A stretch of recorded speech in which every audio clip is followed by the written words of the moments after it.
If only. Hi everyone, it's Merito once again.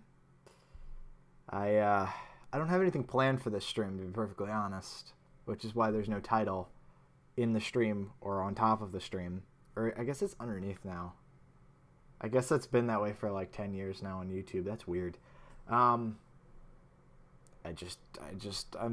honestly started feeling like these are fucking, a slog. So we're going back to basics, and I'm just doing whatever I really want to. Except, apparently, ostensibly, according to some metrics, I have to be playing something requested by the person that I had on stream last time. Was that 2 weeks now, or was that last week? I don't remember. I don't remember which one of these I'm skipping at this point. If I have nothing planned, I don't know. Because Borb wanted me to play a game, so I was like, sure, we'll play. We'll play something. So we're gonna be playing something, and it's gonna be a good time for all. Get your question marks out, kids. It was last week. Okay, that's fantastic. It was a suggestion. It was a suggestion that you kept bothering me about last night. You literally would not shut up about it. So yeah. I'm not playing Parappa the Rapper. Not the least of which is because I don't actually have a copy of it. And unless you want this stream to fucking tank in quality as I'm downloading it, I'm going to have to play something that I have a copy of, which is probably going to be something that none of you have ever heard of. That's just how we do. That's just how we do. But you know what? I'm in a good mood today because I'm thinking tomorrow is the launch of Jesus. Sorry, OBS just dipped in it's in red. Ooh.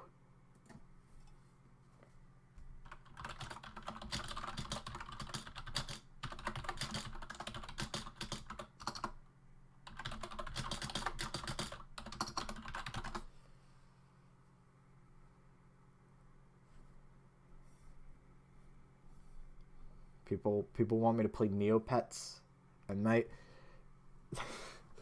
I should. I don't know. Yeah, you can hear me, but I just wanted to make sure. Yeah, OBS is a little indicator at the bottom, and it's been occasionally flashing red and orange. So, hey, if the stream dies, you know where I went. Anyway, I'm in a good mood because tomorrow is the official relaunch, even though the site's dead, of the Valve Developer Union.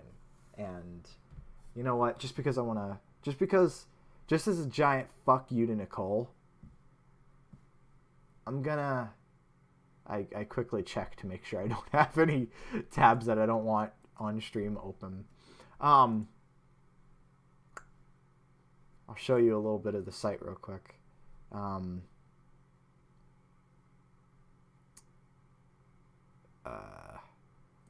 Yeah, there we go. That's it.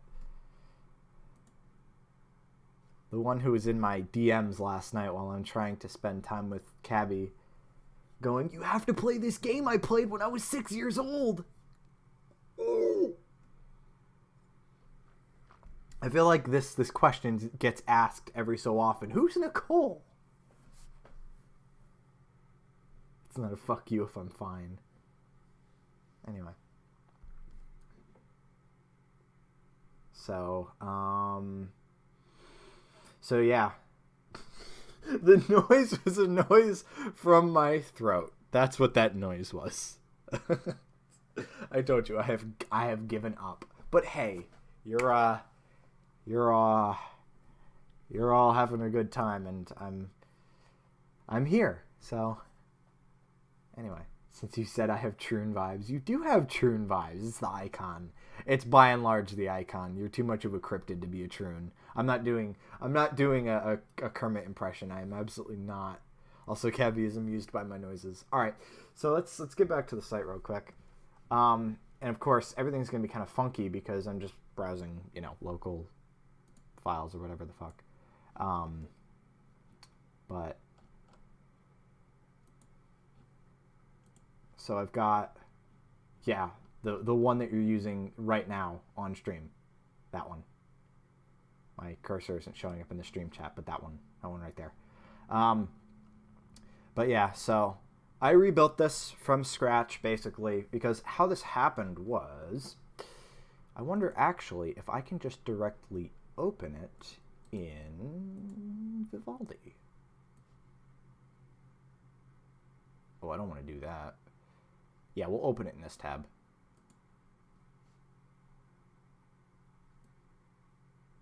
Here, I'll do this.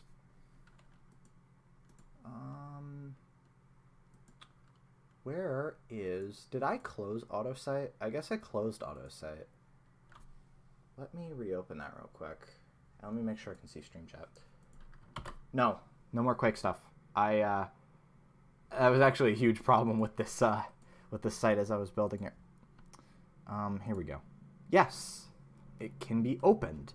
This is the inner workings of the old VDU database. So this, it's not quite what I was writing, but a lot of this was just sort of stuff that Jax had hacked up to get something or other working. And as you can see, it's kind of virtually unusable. Yes, the stream is sponsored by AutoSite. It's like humans do in Windows XP. I wasn't paid for it. We just kind of agreed on it, and AutoSite is sponsoring this stream anyway. So, like, as you can see, so anytime there would be a new line, there would actually be a new line. Half of this is like regurgitated markdown. The other half of it is weird custom stuff that Jax put together, like the messages, which would essentially be AutoSite is DCB's. How are we describing it at this point? A templating engine? Actually, I think that was the one thing you didn't want it to be called because Jekyll. It's hard to explain. You kind of just... I'll explain how I used it with VDU in a moment. But anyway, so as I was saying, it's just a mess. So I needed to find a way to take all of this and turn it into usable pages again. And thankfully, funny enough that Yoshi's here, there was a site that we had together that was called Icequake. And this site ended up being a massive pain in my ass because he had FTP hosting, and I had used that for all of VDU's tools. In fact, the only copies of VDU's tools, the only, altogether copies of them. They're still up on the bucket tentatively because we used S3 hosting for the site. But anyway, and that hosting no longer exists because he didn't read the terms of service. So all of the downloads were gone, and the site became kind of useless, and it was kind of broken anyway. Let's just say it was like a month or so after the official VDU had died, and I just didn't give a shit. So I instead just put something or other out there and called it good. But even at the time, I knew it was bad. That mirror was total dog shit. So much of it was just hacked together, and I still kind of didn't know what I was doing with. I mean, that was what, September 20, and I really only started playing with HTML again in April of 2018. So I had only been, 5 months? I was like 5 months into building sites again. I don't even think Districts was out at the time. So yeah, that gives you kind of an idea of where I was with it. So anyway, that was at least a better starting point than this, even though I did actually have to go back to this and put some guides back together from scratch. That was fun. But I did that. And as a result, we ended up with this totally rebuilt VDU site, which is all static HTML. And it works pretty wonderfully. So let me get a guide going.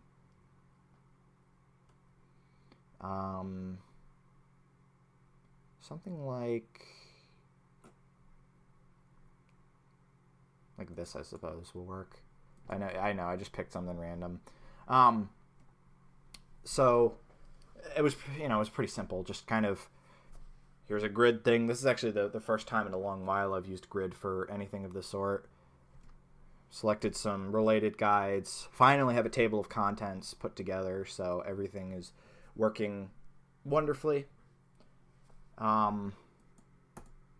These messages, and it's all just kind of put together a whole lot better than it used to be. And I think that about sums it up, really. And of course, the other nice thing about having access to the old database is that there's actually some guides on here that never made it onto the final site. So as an example, these intro to source mapping guides, right?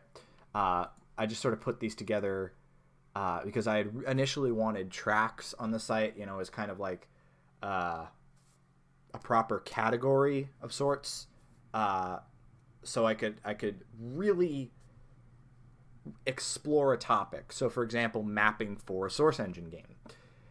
Jax ended up dicking me around, and I never actually got those officially. They were kind of existent on the back end, kind of, sort of, but not really. So it just kind of never really existed ever. You know, they're in, like, if I do a search real quick in the database. Come on. My bad. There we go. They existed.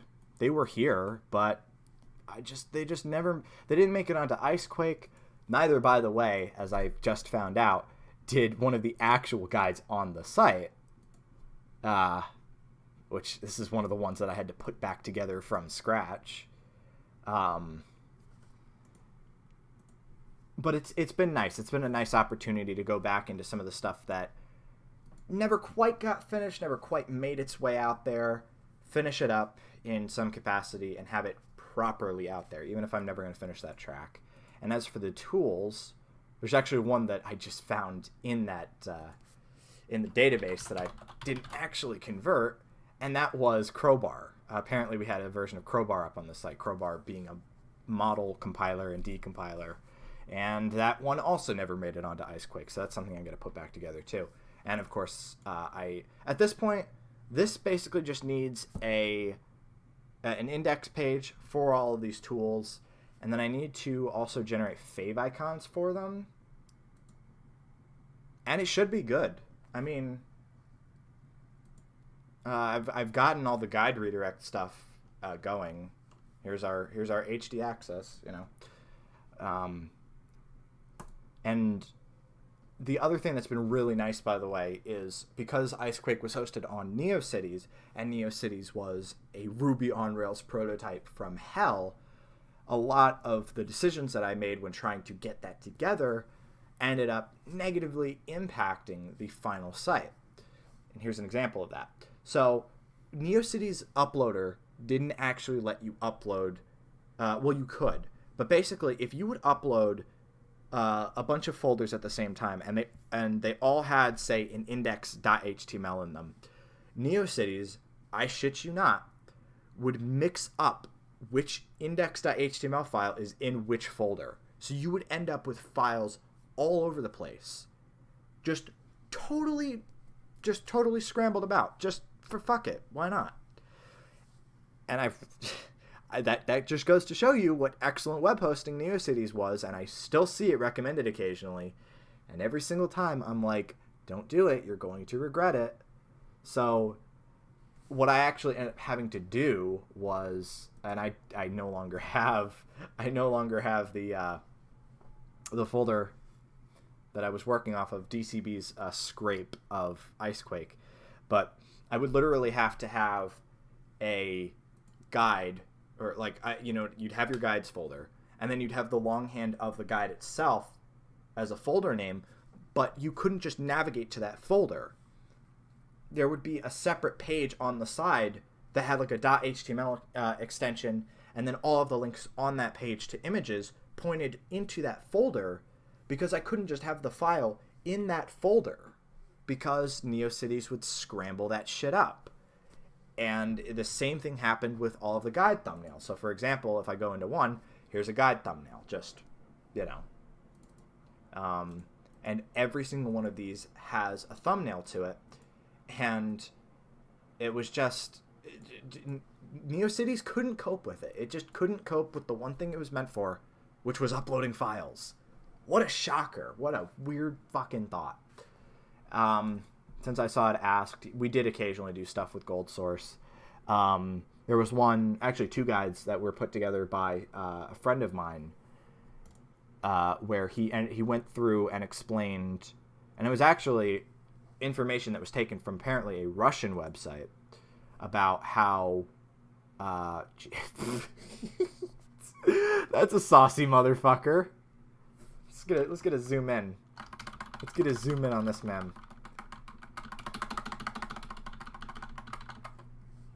That's who we're dealing with. Sleep tight. Anyway, so apparently, this is a Russian site, and you might have noticed I'm not Russian, and I don't read Russian.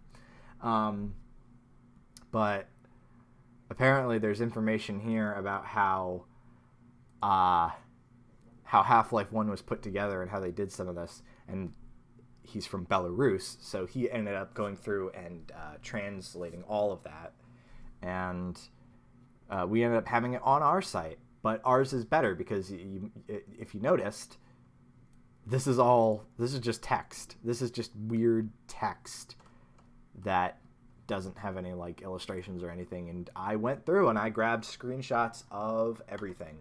So as an example, you know, everybody remembers this scene where there's a guy about to be pulled into a vent, and I just sort of went through and explained exactly how that worked. You get the gist of it. You get the gist of it. So that was one. I ended up doing a couple of examinations of some deathmatch games, or some deathmatch maps. Two of them, Stockyard and Bounce. Stockyard being one of my personal favorites in the first Half-Life, and then Bounce being, well, a general fan favorite. And this was actually the final guide ever posted to VDU. This was June 19th, 2018. So this was the very last thing I ever wrote for the site, and I didn't realize that this was going to be the last thing. And yeah, absolutely. It's all finally going to be up and out there. And the other nice thing about it is the tool pages. So as an example,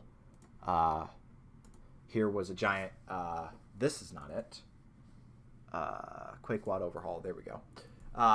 Finally, because NeoCities didn't allow arbitrary files to just get uploaded, you know, what have you, I'm finally able to host the downloads with the rest of the site rather than having to link to them off-site. So, and I think I had supporters at this point, so I could have feasibly done it, but of course it wasn't my account, it was Icequake, so I couldn't quite do that. But now I can, and I put all of those back together, and I even have a selection of tools that never made it up onto the site, and they are right here. And these, I'm not going to be making pages for them because some of them are actually quite complicated, like this one being the QME, the Quake model editor. That would be its own page. A Quake editor, which I thought was kind of, it was a funny thing. I actually ended up having to ask some Quake people about that way back when, trying to figure out where it came from, because I just found it circulated on Funk message board, and what I had found was that it was somebody's apparently custom build of Q3 Radiant. I don't know if it was, it had to be a Radiant based, because it used like the whole Radiant layout and everything. But the point is, and I don't know any Radiant level editors. I did want to learn Radiant back when I made Quake levels, but as I kind of ended up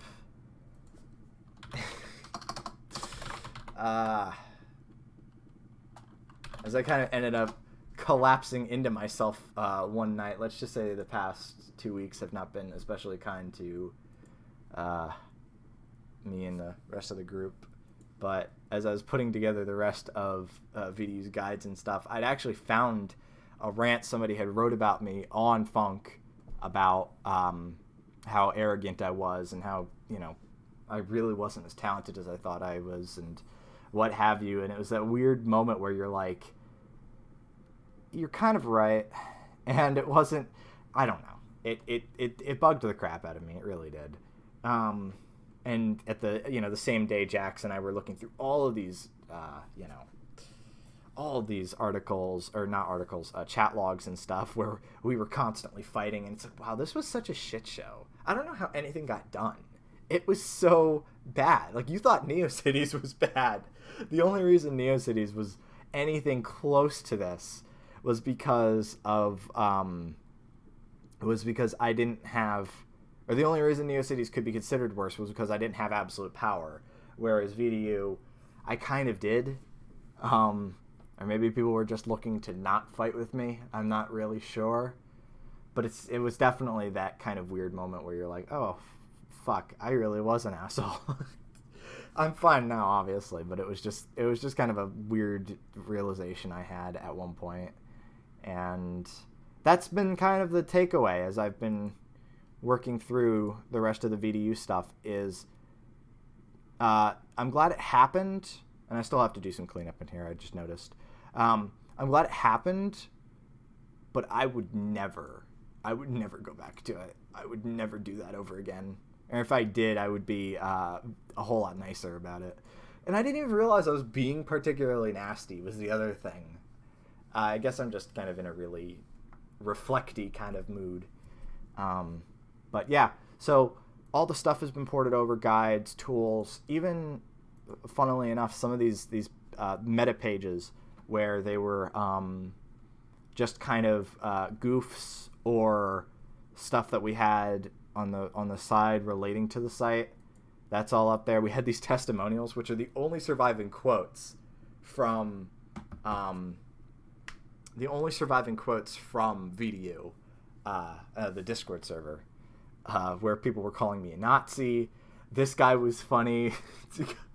I'm not telling that story. This guy says my behavior is trash, and I found this hilarious at the time, to be perfectly honest, and I still do. These people were just as mad as I was. As for the infinite hourglass of guilt thing, I've never felt bad about making fun of Leroy. Let me make that perfectly clear. About anybody on NeoCities, the only person who I've really regretted saying anything about was Beetle T, and that was only really early on, and she's great now. But Niku, as far as Leroy and the other ones go, the thing is, I wasn't really trying to inflate my ego about them. It was just dumb people. Whereas with VDU, it was more a matter of I was really trying to put this out there as like a community thing.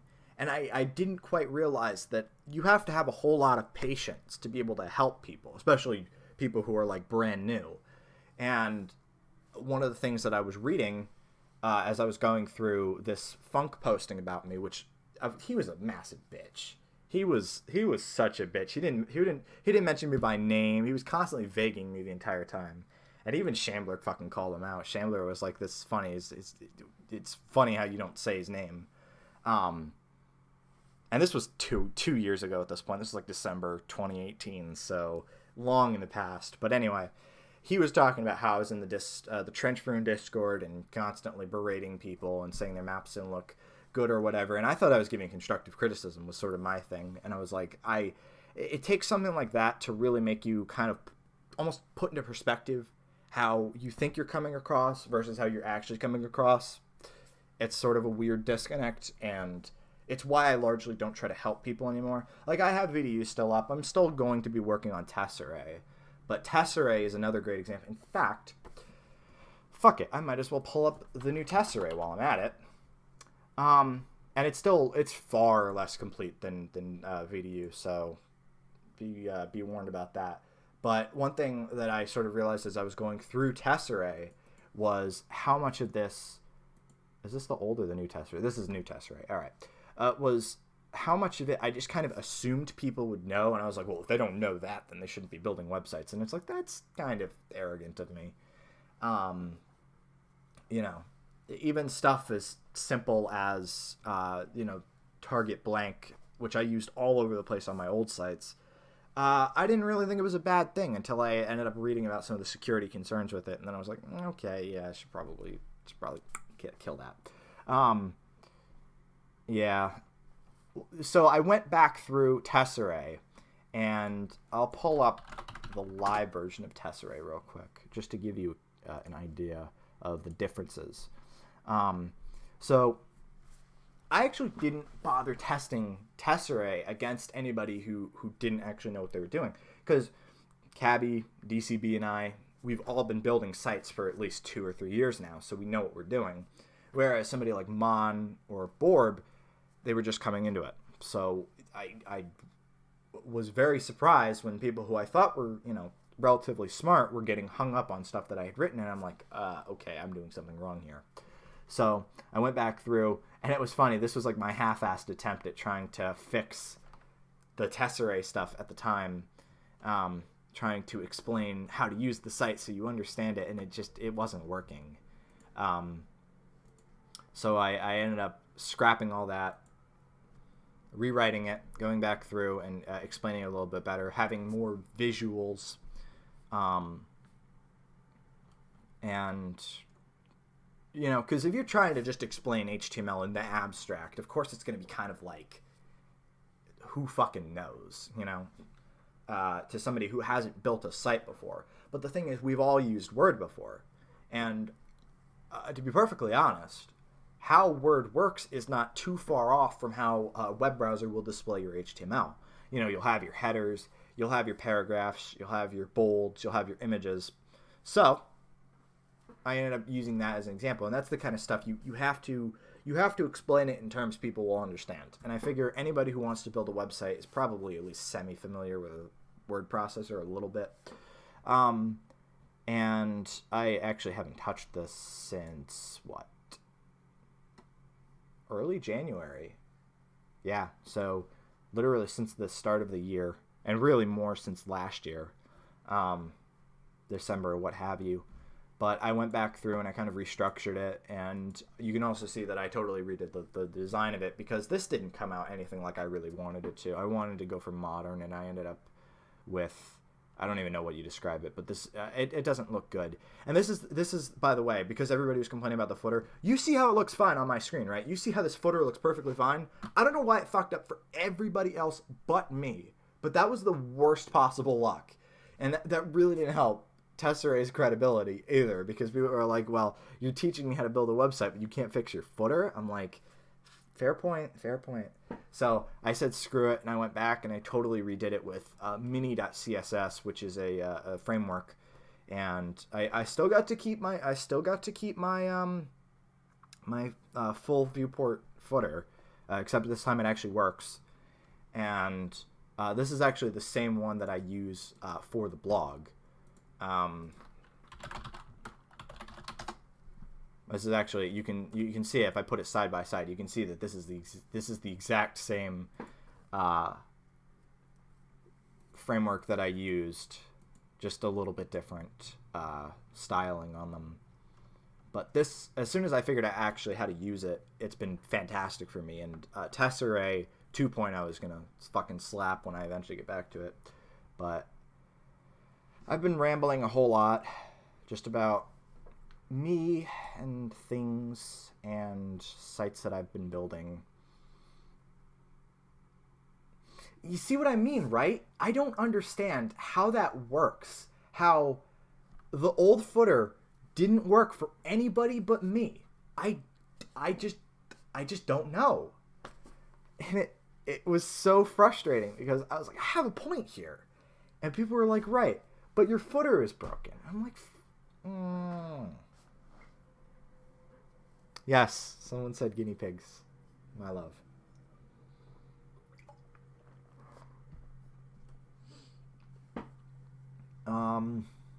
Those are some weird ass eyes, I should mention. Oh, so That was why. That's why that's broken.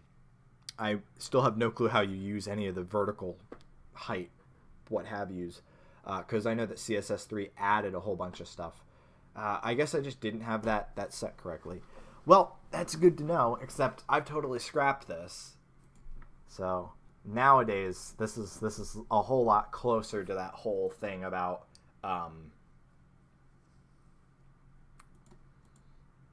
I just don't trust it. I used it, but it gave me a lot of bad advice. It was too little too late, yeah. It gave me some bad advice, some stuff that really isn't true. It does not have a particularly great track record, and I don't trust it. So I figured that the whole point about tesserae is sort of what hi Mew. What I wanted for it was to bridge the gap between those kinds of sites. Everybody's coming up with fixes for the old tesserae footer, but it doesn't even matter. It doesn't even matter anymore. So whatever. It's fine. Thank you all anyway for putting up with it. Anyway, where was I? I wanted to bridge the gap between W3 schools that kind of, oh, we're going to teach you how to do it, but we're not going to teach you the why, and it's going to be bullshit, and proper reference documentation, which you should be referencing, hence the name. You should be reading through, like, the Mozilla dev site. You should be reading through the W3 documentation. You should be. Problem is, it's super dry, and a lot of it is way too overly abstract, so it just kind of it goes right over people's heads. And I realize there needs to be an in between here. There needs to be something that'll explain how you do stuff, and what have you, but also explain the why of it a little bit, but not too much that it ends up confusing you. And as you can see, I sort of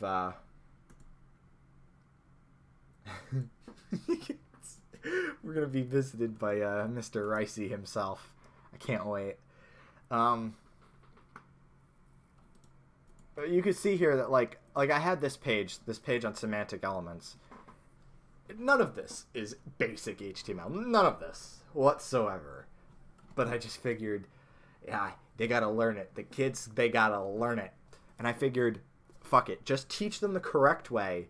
And then if they're still, don't teach them the why of that. Just teach them the correct way to do it rather than being like, oh, don't do this. Because I thought I was, protecting if somebody else was reading some other site, some older kind of site. I'll tell you guys, by the way, while we're on the topic of tesserae, what really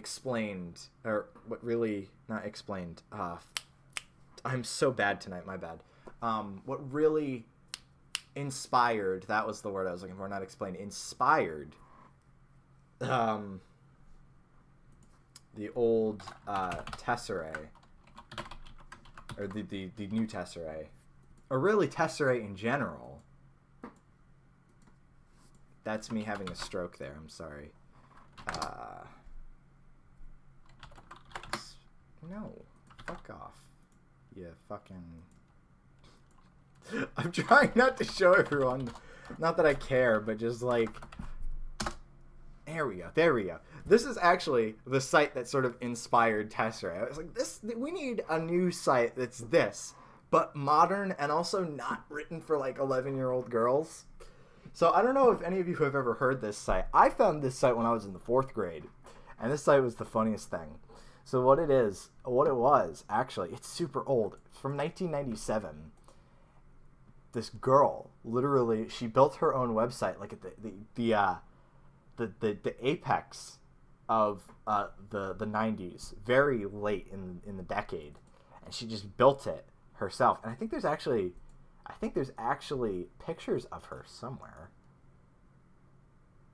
Flash MP3 player. Oh yeah. Here we go. I think this is her. Yeah. So this is her. She was like, yeah. So she says, I was 11 years old and in 6th grade when I started Liza explains it all. I'm 29 now and still a junior in college. So if she was 11 in 1997, she was born in 86. So she would have been, or she would be,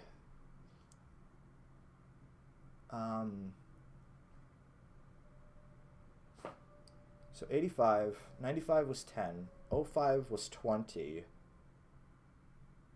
2015 was 30. She'd be like 35 now. And Niku, what I usually do for Flash content that I find on old sites, is I will actually go into the page source and download the Swift file. And then I will open it up in a projector. And Flashpoint, by the way, is just a fancy, basically bunch of strings and wires to get content into a projector. And although they like to hide it away, which is why I always keep my projectors on hand because it's a fucking pain in the ass to find them, you can still download Flash projectors from Adobe's site and use them as that, and they're just perfectly satisfactory offline Flash file players, you know? They're perfectly fine. So yeah, so she's rambling, and apparently people had found all of her, they found her site. They were like, wow, I got 500,000 page views in a month, and I was like 12 years old. And that was like 1998. So that's no bullshit. That's kind of legit. So anyway,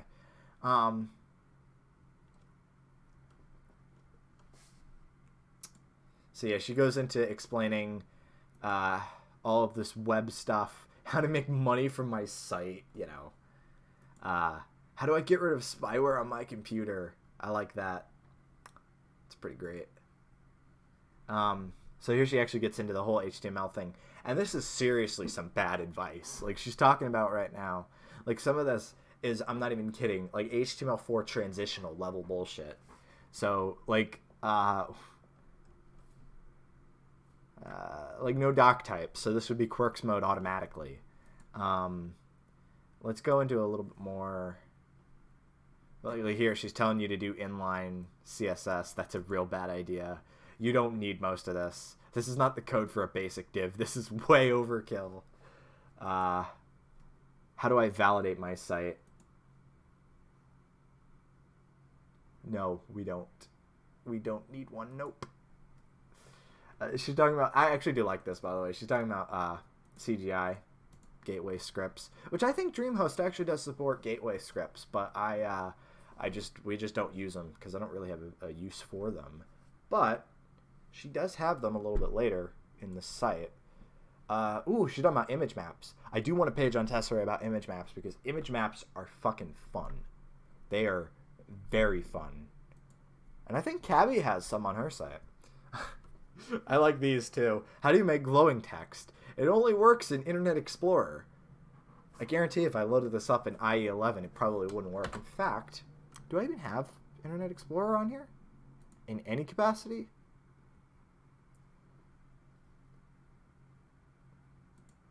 I don't think I do. Well, so much for that. Mon, we saw what you posted. So.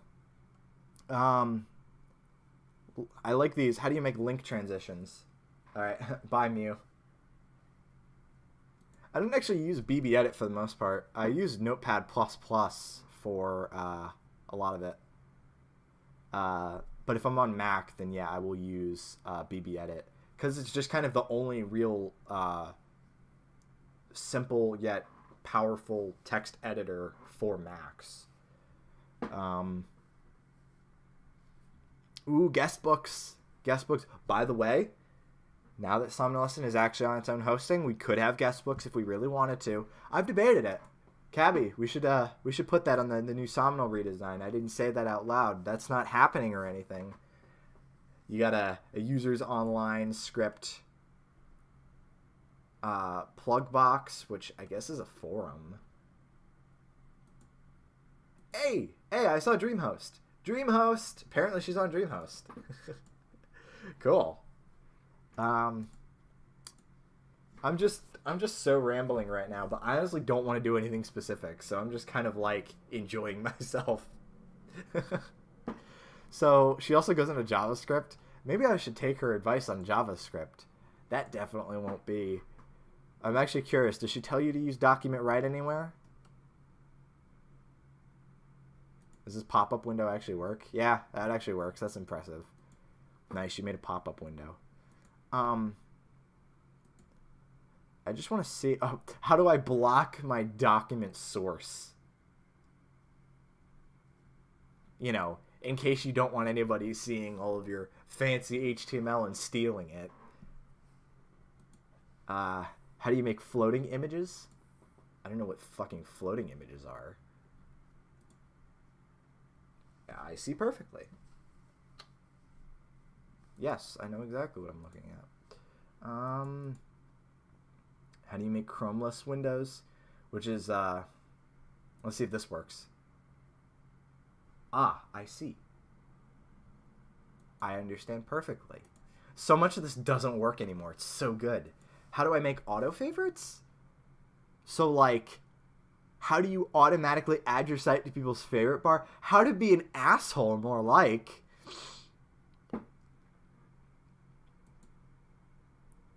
That doesn't work. This is so old. None of this works anymore. It's fantastic. Sorry, I'm enjoying myself. So as I was saying, I basically wanted Tesserae to be a modern version of this site, but not the worst thing ever. I really enjoy this site. This is such a laugh. And she's even got a section on MySpace. Tools, in case you want free guest books. Wow, it's a Lycos site. Oh, rip. So much for that. I don't have an interest in making games at the moment. I am way too busy with everything else. I mean, I got my real life stuff going on. Driving lesson tomorrow. Guitar. Still working on website stuff. Would like to get back into writing now that I actually feel like that.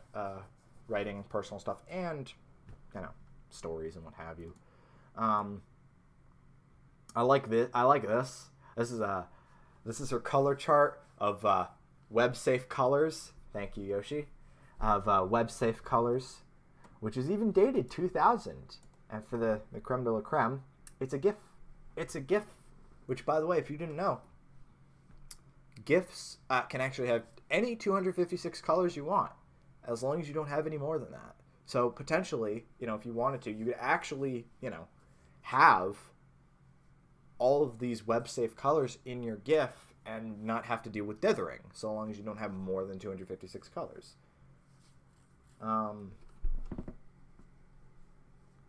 But this was always kind of bullshit anyway. I think I actually have a page on modern, or the old Tesserae about it. If I can find it. Yeah, here we go. Is APNG really even mostly supported? I'm curious about that. How is APNG support? 90%. It's around there. I still don't know if I'd necessarily use it on a site, but I certainly wouldn't begrudge anyone using it.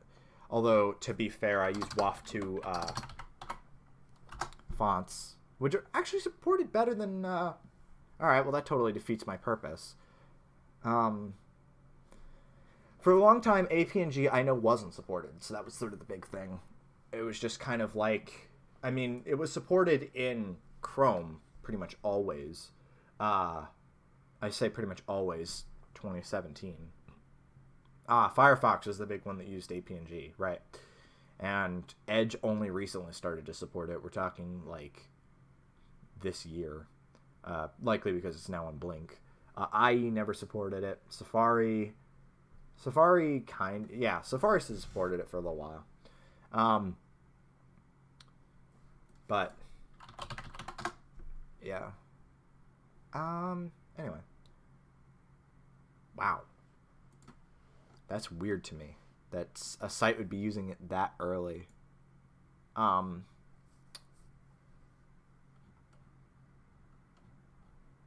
I totally got off track. I was so scattered, but I don't even mind. I'm just kind of like still kind of amused at that site.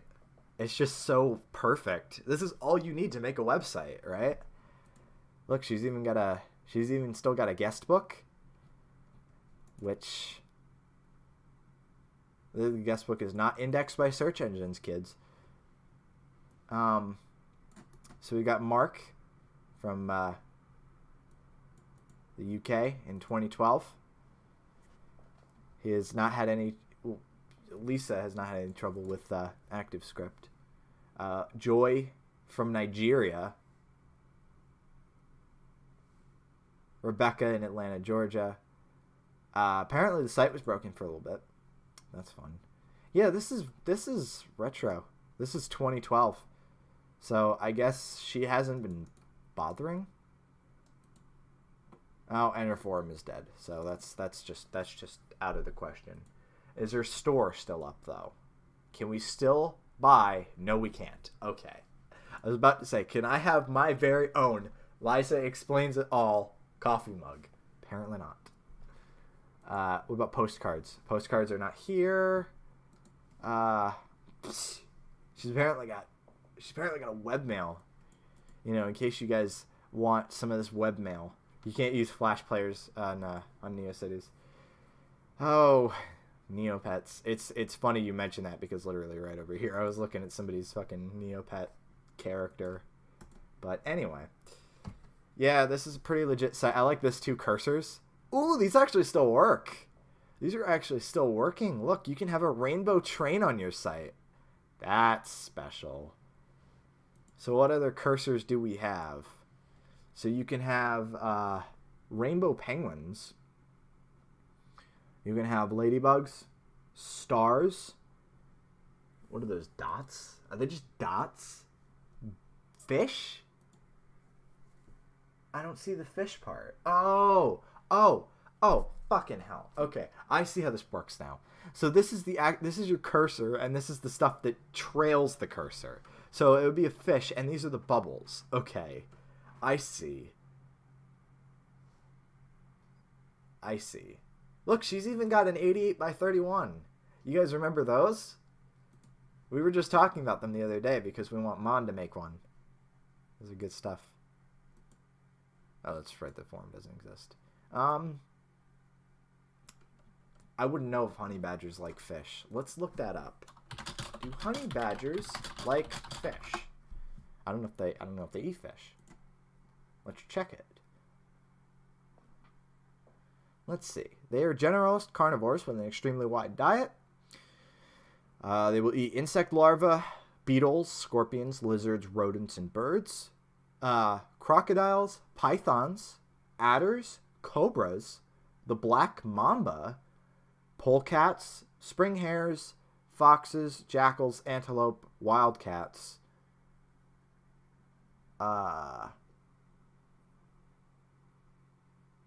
Bees, kinda, sort of.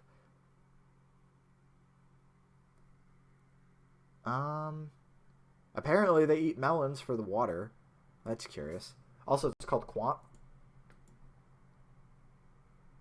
I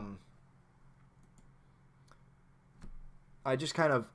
I end up falling back to Google so often anyway because this site is really kind of shit for... I don't know what it is. I get so frustrated about search engines. This is a side little rant. I get so frustrated because your choices are either Google or everything else, which is universally terrible. Universally. DuckDuckGo doesn't give you shit. Quant doesn't really give you shit. Bing doesn't really give you shit. They just kind of all kind of sort of work, except not really when you're looking for anything vaguely specialized. They're all the same. And the thing is, they're all using pretty much the same indexes. So you're going to be getting, like, as an example, if I look up something in Quant, like if I look myself up in Quant, and if I can spell my name correctly. So this is me on Quant, which, you know, is Quant. However, if I go to Bing and I look myself up, and I still can't spell my name correctly, there we go. You can see that I'm getting some of the exact same results. Like, specifically my story classifieds. Specifically my Steam page. Specifically these videos. So these sites are all using pretty much the same indices. And they're all terrible. They're all really, really bad. Except for Google. So your choices are Google or fuck you. So I usually fall back to Google anyway. I don't want to. I don't like it. But this is the problem. We've become so accustomed to just going to the internet and looking up anything we can think of. You know, in like 1998 or so, if you were curious about what the fuck do honey badgers eat, you'd go and get your Encarta CD and you'd put it in the drive and there you go. That's what you would be using to determine what the diet of a honey badger is. But nowadays, we are all slaves. We are all whores under the eternal cock of the search engine. So that's the situation we find ourselves in. So I'm able to get away from the Google menace when it comes to email, when it comes to file storage. I still use YouTube because it's kind of the only thing on the market. People will tell me BitChute, but let me be perfectly honest here. BitChute is bad. BitChute is bad. Seriously, I'm gonna go to it right now. And what have you got? You got what? You got the big-brained people. I'm looking for something about people who hate Jews. Well, there's InfoWars. That's fair enough. I'm looking for some real anti-Semitic shit.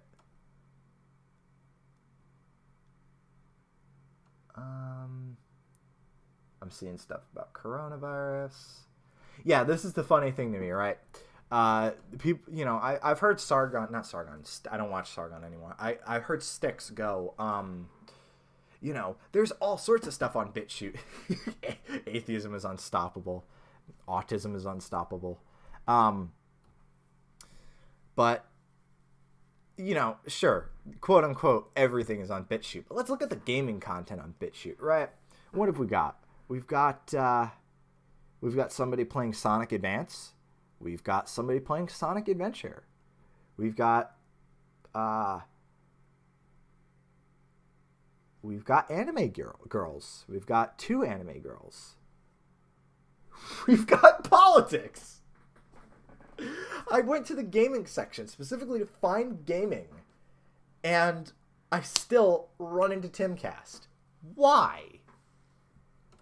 BitChute, your site blows. I've had problems with stuff even buffering on this site. And don't get me wrong, I'm not somebody who's like, oh, if, you know, Discord goes down for 15 minutes, I have a serious problem. I don't care. What I have a problem with is when basic fucking site functionality doesn't work. So as an example, since I saw a Styx video and this is pretty much the only thing I watch on BitChute, let me go grab that Styx video again. So, of course, the video will play when I go to it, right? All right, everyone. Kind of how you'd expect it to work. However, in my RSS reader, which is how I keep up because I don't actually have a BitChute account, it takes me to the embed version of the video, which is literally just the video, like, you know, it is on, you know, YouTube, where it's just the video. And sometimes this will not play at all. It will just never play. I have to go to the video version of it. I have to go to the actual video page. That means edit that URL up there, get it working in order to watch the video. The magnet links are, here we are. Where's the magnet links? Oh, I guess they're over the whole, oh, we share stuff on WebTorrent thing, because that was sort of their big meme for a little bit. Oh, nobody can take down videos because of WebTorrent. And then they realized that everybody's IP is exposed when you're using WebTorrent, so they kind of got rid of that, and plus it never worked in the first place. So I guess BitChute is just now the next VidMe. So, oh look, we were looking for anti-Semitic shit. Here you go. This is actually probably gonna get me. Somebody's probably gonna have a problem with that. So we're just gonna not. Oh, I didn't say VidLee. I said VidMe. Although VidLee is also pretty funny. It always amused me because I never got on board with it because I don't know. I was actually on the old YouTube. I should mention. I was a very, very early adopter of YouTube. I was on the site in 2006 or so. And then I made my first account 2 days after my 8th birthday. So that was 2007. And I was a very, very early adopter of YouTube. And to see a site that tries so desperately hard to recreate that, but without any of the charm and without any of the content. Do you guys remember Zipcast? I don't actually want to open a new tab because I have gay cabbie art as my background. I will do this. I will do that. Let's see if this works. Okay, that's not the Zipcast I was looking for. I'm trying to find it. Where is it? Where is that sweet, sweet fake YouTube? It's been dead for so long that you go to zipcast.com and it's just digital production services with a really awful bootstrap site layout. That's Zipcast now for you. But yeah, so Zipcast was like the pre-Vidly, where they tried, and in fact, I wonder if I can find the old Archfiend videos about Zipcast. And I think this guy is an absolute spurg lord, so I'm not actually going to play too much of his video. But I thought it was amusing to no end when he talked about this, pointing a camera at his fucking screen and just showing you how awful Zipcast was. Seriously, it's just Vidly. It is just Vidly. But like trying really hard to be the old YouTube. Man. And this guy was such a Spurgatron. I don't know how the fuck I watched him for so long. And yeah, I have the audio muted because trust me, you don't really want to hear this guy. In fact, I do have my desktop audio up. So, sites like this will always fail, and I don't know why. They're going on this notion of let's just make a clone of what YouTube used to be and it'll be a success. And just to show you how ghetto this website actually is, on the official Zipcast channel, I want to show you some. I'm going to play a video here. Alright, you see this? Aren't you entertained? In case you want to know what this man looks like, by the way, in case you want to know what this man looks like, this is a grown-ass man who was at the time ranting about a kid's show, you know, because that's the sign of a very stable individual. What's he been up to lately? He's still around. How the fuck is he still around? He looks insane now. He looks like he cracked like 3 years ago. Tell me you wouldn't expect to see this man in a rehab facility getting pills in a little cup. Tell me that you wouldn't. Anyway, so I'm gonna go back. So that's all sort of the funniness of how this stuff works. And here's the Encyclopedia Dramatica article. Oh, except nope, because that version of ED doesn't work. Man, that's funny. That's so funny to me. I remember when this site was like a thing. And then it became Vidly. And Vidly fucking blows. Seriously. So I saw everybody like, it looks like you're using an ad blocker. Jesus Christ. Let me in. No. Stop it. Stop it. Stop it. Do I have an ad block killer or something? Anything?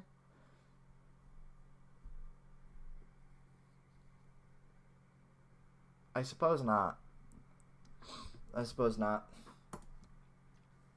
That just goes to show you. And I love these sites too when they all have their little fake knockoff YouTube taglines. You know, YouTube was broadcast yourself. Vidly is display yourself. Zipcast was be seen. And they're all terrible. They're all so, like, the opposite of catchy. Display yourself. Put yourself on display in a museum. That's what I think of. It's like, at least YouTube was trying to play off the whole TV thing, broadcast yourself. That shit sounds cool. I want to have a TV channel. Who doesn't want to have a TV channel? But, like, display yourself, be seen. Be seen sounds like some MySpace shit. Display yourself. Display yourself and get arrested. And, you know, maybe you shouldn't display yourself in front of an elementary school. So, it's just a thought. Anyway. But yeah, I found it so amusing that I'd come on NeoCities and I'd see Jake had a Vidly. I think Cabby and DCB both had Vidleys. And you just look at them now and you just like, I don't get it. I don't get, like, have your voice be heard. Honestly, it's as catchy as any of these others, so we'll go with it. We'll make our own 2007 YouTube with a clone script. And we'll have the tagline be, have your voice be heard. Because that doesn't sound like a town hall meeting or anything.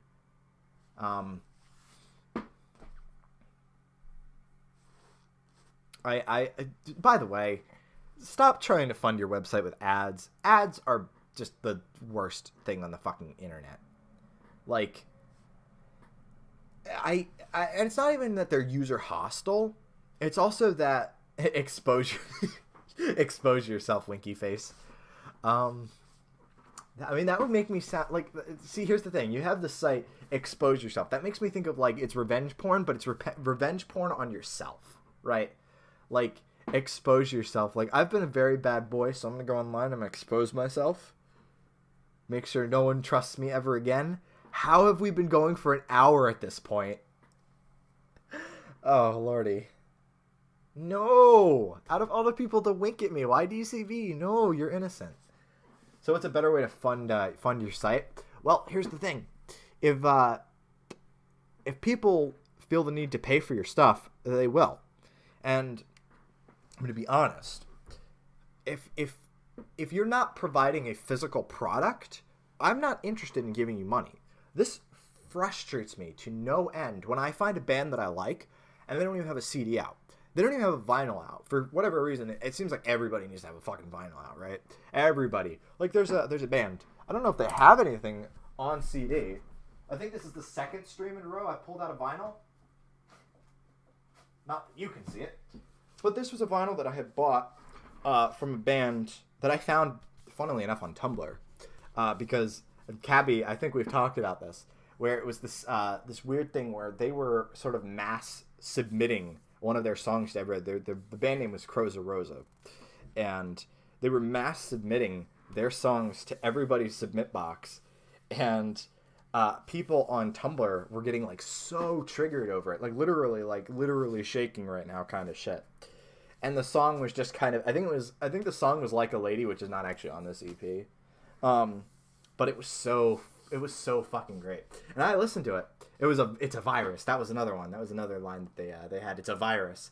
And I listened to it. I'm like, this shit kind of slaps, actually. So I went and I bought their EP, and I have it right here. But you got to at least, like, sell something physical if you want me to pay for it. I see people who just try to, like, sell me FLAC files, and I just go, I don't want to pay for FLAC files. I want to pay for the physical product, because, you know, yeah, it's a little bit different with Bandcamp, because, you know, Bandcamp, you'll have your digital versions of albums and what have you, and you can go and re-download them again, but it's just not the same. Even having, you know, a digital booklet, it's not the same. I wanted to have a physical booklet. And there's so many bands now.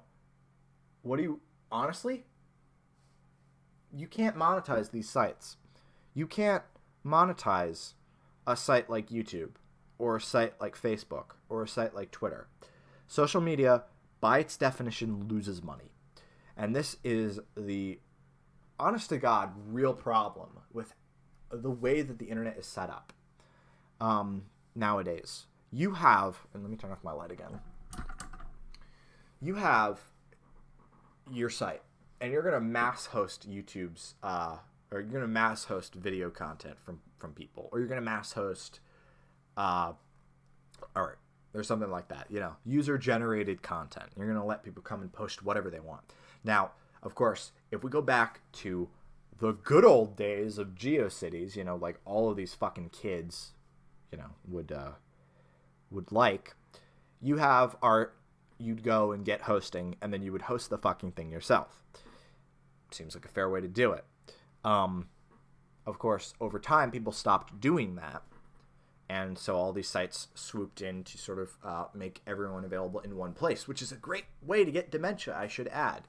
That's why I hate Twitter. So, and I will always hate Twitter. I've had 2 accounts, and I can't fucking stand that site, especially the way that they try to get you to make an account now. They'd be like, oh, you want to view this? Make an account. Go fuck yourself. So the problem with these sites is that you are never going to be able to monetize, you know, because there's no physical product changing hands. There's no... All you're doing is providing people space to put their stuff. How are you going to monetize the market that is coming to you because you are free hosting, and I mean, what are you going to do?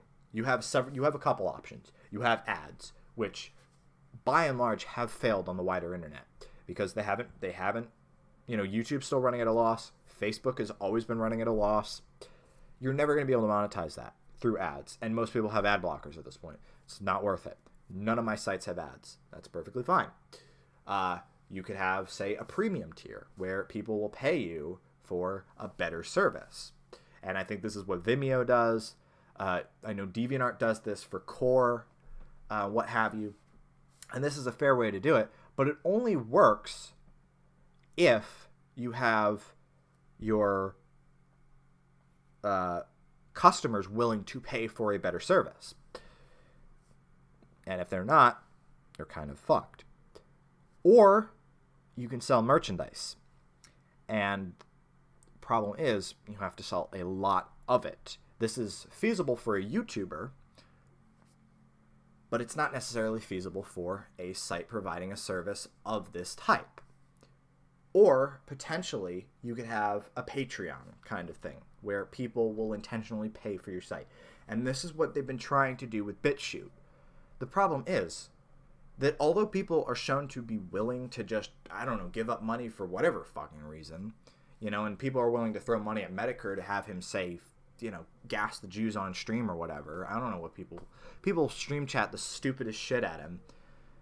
Again, that might be feasible for a smaller creator, but it seems kind of disingenuous for a major company that's like incorporated to be like, oh yeah, just donate to our Patreon. No, that's not the way that works at all. So I don't think there's a way that you can monetize and make profitable a site like YouTube, which is why sites like it will continue to die. BitChute's gonna die. VidMe died. Vidly is guaranteed running at a loss, and I don't know which autist is running it, but I mean, he's going to shut it down eventually. Zipcast died. Zipcast is gone. You know, name any number of you know, competitors to YouTube. They're all gone. The only reason YouTube is still up is because Google sees the power in operating it as a loss. And I don't mean, yeah, I know Vidly is basically dead, but it's not officially dead. And this is what I'm talking about. Eventually, somebody is going to say the buck stops here. This cannot be financed anymore, and it shuts down. And the way that that works, you know, with a normal business is that you have, you know, a business plan and a specific model that you want to use to make money. But these sites have a massively untested business model, that, of course, being user-generated content. And it will never be profitable because users will not come to you unless you're... No, there will not be any good alternatives. To be perfectly honest, the the world of video hosting on the internet is one that is very much ephemeral. It's not going to last. You will not see ever one stable. The best you're going to get is YouTube. So if YouTube happens to shut down, no, there's not going to be any good alternatives because the entire thing is unprofitable as a whole. The problem is magnified significantly when it comes to videos because of the fact that videos are huge. You know, even just a 5-minute video can take, 80, 90 megabytes just to of space. And if you have, say 20,000 people trying to view that video, you're going to be shifting several terabytes for anything bigger than that. I'm sure YouTube, I don't know exactly how much bandwidth YouTube expends every second, every minute, every day, but it's astronomical. Google operates that at a several $million loss every single year. And they only do it because they see the power in having something like that in their back pocket that they can use to propagandize. But that's largely why the whole adpocalypse thing happened. It didn't happen because, they're trying to shut down right-wing creators. It didn't happen because they're trying to shut down left-wing creators.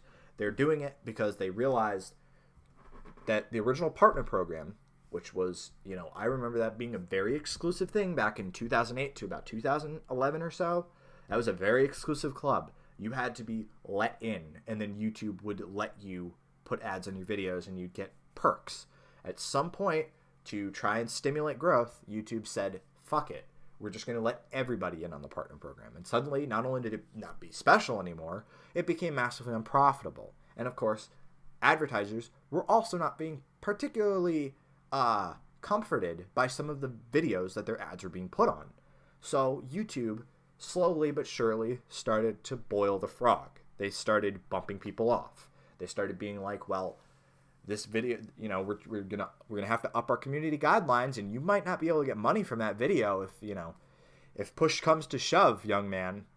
And of course, the reason for that being is not that they actually give a shit about the content. The problem is that they're trying to not have to put as many ads on as many videos, because to be perfectly honest, when the entire site is saturated with ads and everybody is trying to get their fucking, 70 cents off 1,000 views or whatever it was. I was making, $20, $30, $40 a month off that Medicare video that accidentally got monetized.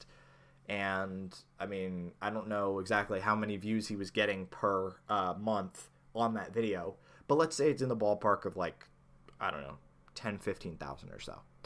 So, you do whatever math you need to figure out how many views per thousand, or how much money per 1,000 views you'll get out of that. But when everybody is doing that, it's a sink. It's a sinking operation. The rats have already left. It's not going to happen. So that is ultimately why I say that the world of web video is not profitable, and it's not going to survive. If it does, it's going to survive only off the back of people who know that they're operating it at a loss and are willing to take that, basically operating it out of the kindness of their hearts. And that's why at this point, I don't really give a shit, about the whole big YouTuber thing. I can make some pretty decent videos, but the only way that you'd actually be able to monetize your video making capacity is if, spoiler alert, we go back to physical media. Because people will pay for a DVD, they'll pay for a Blu-ray, but they will never, and I get that the whole world of digital downloads for a little bit was, kind of a counter argument to what I'm saying here. But the thing is, that only worked because it was providing a service that didn't really have any competitors. So if you were buying a movie off iTunes, there really wasn't any other way to get movies on your device except if you were ripping them yourself, and that's not really a competitor because you would still have to buy the physical thing. But also it was more convenient. And that's the reason why iTunes took off in the first place, was that they were providing a service that was more convenient to the pirates, or than the pirates. You would have to beat Napster at its own game in order to defeat Napster. You know, you could defeat Napster in court, but then you'd get Emule, you'll get fucking LimeWire, Kazaa, Morpheus. All these competitors to that are going to pop up. And the only way that you really defeat piracy is to provide a better service. And it doesn't happen unless, you know, it doesn't happen really with digital media, especially nowadays, now that a la carte streaming is really the big thing. But the problem is, people aren't really satisfied with the streaming service. I mean, they go for it because it's like, well, you know, I get all my music in one place. It's a necessary evil. But nobody is, like, happy to have a Spotify. Nobody is, like, overjoyed at, like, oh, I am subscribed to Spotify, and it's wonderful. You know, they might like the service, but there's nothing special about it. So, you know, that's why you really have to let physical media continue to be a thing. You know, people will say, oh, you know, the age of discs are gone. You know, it's over. But nobody is going to pay for files. You know, the only reason people were paying for movies on iTunes was, again, how else were you really going to get movies onto your device unless you were ripping them yourself? And that was a lot of work. I don't know if you guys know how much work it is to rip 130 CDs. But to rip, like, that many or more DVDs would be, like, even more work. And then you'd also have to pay attention to, like, your settings. So, you know, and what you're working on with Handbrake, and potentially doing a couple test encodes to make sure that everything looks well. And a lot of the time people were just like, fuck it. The more convenient thing is to either continue to buy physical DVDs and just watch the DVDs, or to buy them on iTunes where they're already going to be higher quality. Now, Netflix has kind of taken a damper to that. But now that everything is spread across all of these other, you know, streaming services, people are going back to pirating stuff because it is the more convenient option. And ultimately, I just don't see any of... I don't know. Maybe on some weird level it can work, but at the level of saturation that media online is, I just don't see it happening. I don't see that happening. Yeah, exactly. That's my point. You know, you have services like you have Crunchyroll, you have Funimation. The problem is, who's really going to pay for that? You know, and ultimately that's why you shouldn't, and people have slowly started to realize this too, that a streaming service, you don't own any of the content. So if you like a show, you're fucked. Because eventually it will get taken down. Somewhere down the line, the licenses will expire and you will no longer have access to this show. Or they could yank it, you know, in favor of originals, which are far less expensive because they can just produce them in-house and don't have to pay for the license. So, you know, you'll subscribe to a service. You know, a couple of the shows you want will be on Prime. A couple of the shows you want will be on Netflix. But it's never going to have everything. And then some of those series can just outright disappear. And then suddenly, where are you? Really, the better alternative is just going back to home video and watching stuff on DVD and Blu-ray. And I think people are going to realize that as time goes on. And as streaming honestly gets more and more scattered. Like, you have a streaming service for the Criterion Collection. Who the fuck is going to pay for that specific thing? Just to watch Criterion movies? Fuck, who cares? You know? And it becomes kind of a mess just trying to find, like, and that's the other thing, is that ultimately I don't think you can just randomly put someone's videos online on a DVD and have them be worth money. Ultimately, I don't think, and it just kind of comes down to, at the end of the day, some stuff isn't worth paying for. And with YouTube, it's found a way to legitimize that media without it actually being worth any money. Like, people will watch a Styx video, but nobody's going to buy one on DVD because he's just a guy with a webcam. So it's a really weird spot where an entire genre of videos, the news commentary, the critiquing, I don't think it can really work. Maybe it has been working, but it's just going to be a never-ending ping-pong match between different services and people following the creators that they like off-site. Suddenly he's got BitChute exclusives, he's got library exclusives, he's got exclusives all over the place. And it's like, I don't feel like keeping up with any of this. So ultimately some stuff is disposable. Some stuff is very much disposable. And anyway, I saw Niku ask a question up here that I've been meaning to get to for like several minutes now. So hosting a site costs money. What's the best way to keep getting money to allow you to run your site? It depends on the site. Again, like I said, for some people, it's a matter of selling merch. So if you're a YouTuber, you know, like JonTron can sell shirts. No question. People would wear a JonTron shirt. People do. You know, it's a fun way to support JonTron and his people. And, you know, that stuff has been going on since the 2000s, since shit like XKCD and Mega Tokyo and Homestar Runner started making indie media in the 2000s viable. The problem is that with web video, it's a whole lot different. You know, XKCD can be hosted for fucking pennies on the dollar because it's literally just images and like a PHP script. But video is not going to happen. It's a whole lot heavier. Music is kind of an edge case. We finally hit the point where we could potentially make, you know, hosting music online a thing. Like I have my stuff hosted on my site. You know, an Opus file for a full 4-minute song is like a mega and a half, maybe. You know, it's perfectly fine. And then I also have the FLAC downloads of it. But I would never try to sell the FLAC stuff because I would not pay for my own stuff unless I had a CD, ultimately. But if you are a site like YouTube, there's simply no way to make that profitable. Not a single way. In the slightest.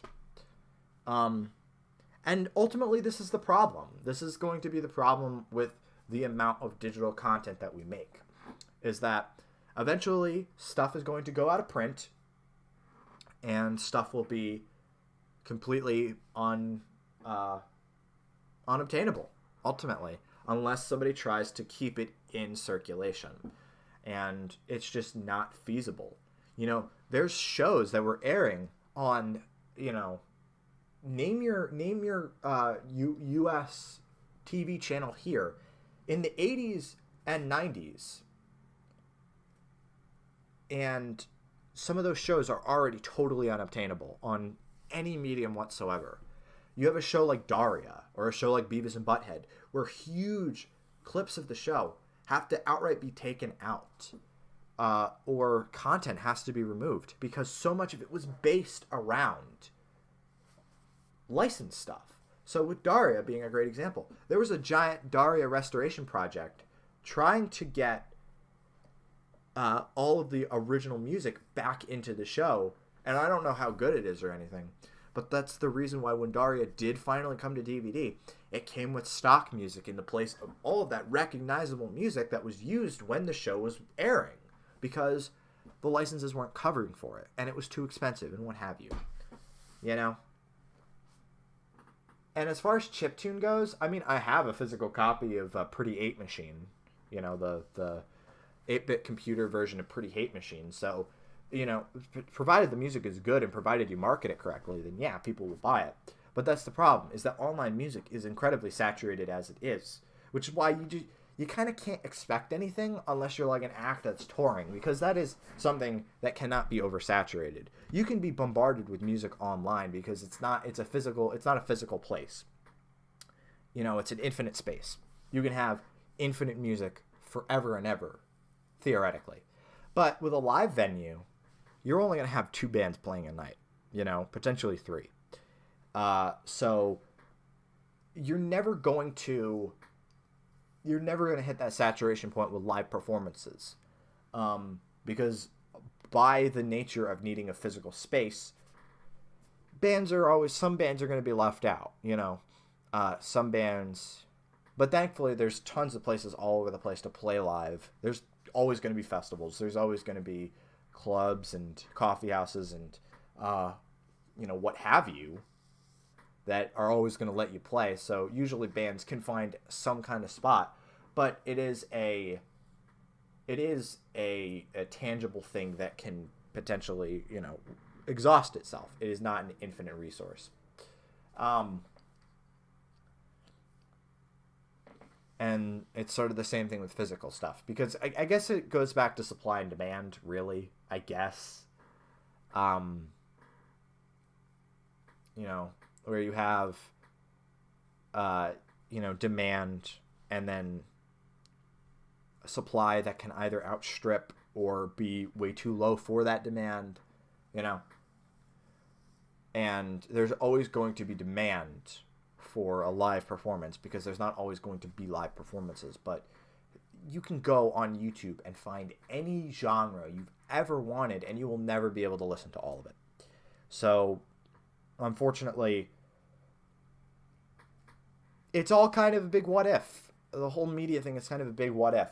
And ultimately, I've had fun making music, but as far as Aphrodisiac goes, I don't think anybody else other than me and maybe a couple close friends think it's anything good. So, and I've accepted that. I'm perfectly fine with that, because it's not really what I'm going for this project. But with as much saturation as there is, you really have to do something interesting with it. You either have to find a unique sound, or you have to find specifically your niche and specifically target it.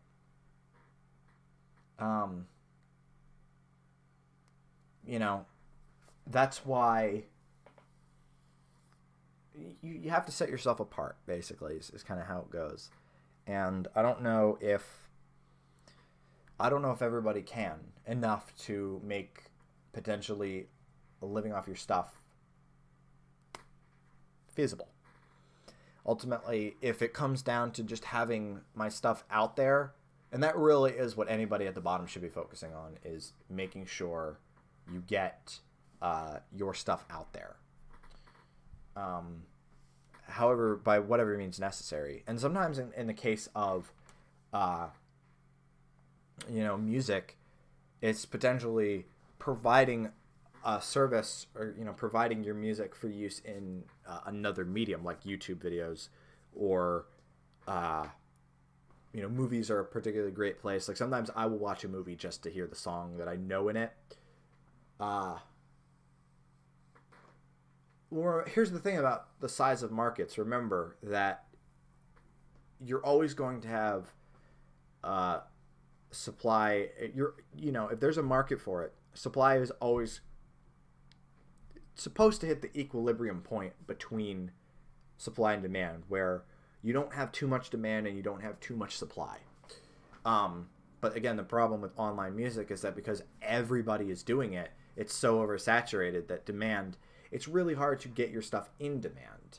You know, and you didn't have this problem back in the early days, or, you know, back in the pre-internet era, I should say, not in the early days, but in the pre-internet era, because, you know, there would be a label and they'd be like, well, we see this sound and we're ready to put money into it to make sure people hear it. So, you know, you'd have your band and you'd submit a demo and you'd, you know, get your A&R man, and you would eventually find yourself in a label contract, and they'd be like, all right, here's $60,000, go make an album. And then you do, and then they spend an inordinate amount of money marketing it, and, you know, then it would get on the radio, and potentially there would be a big movie at the time licensing it, like the way that people will recognize a song mostly from what it was in at the time.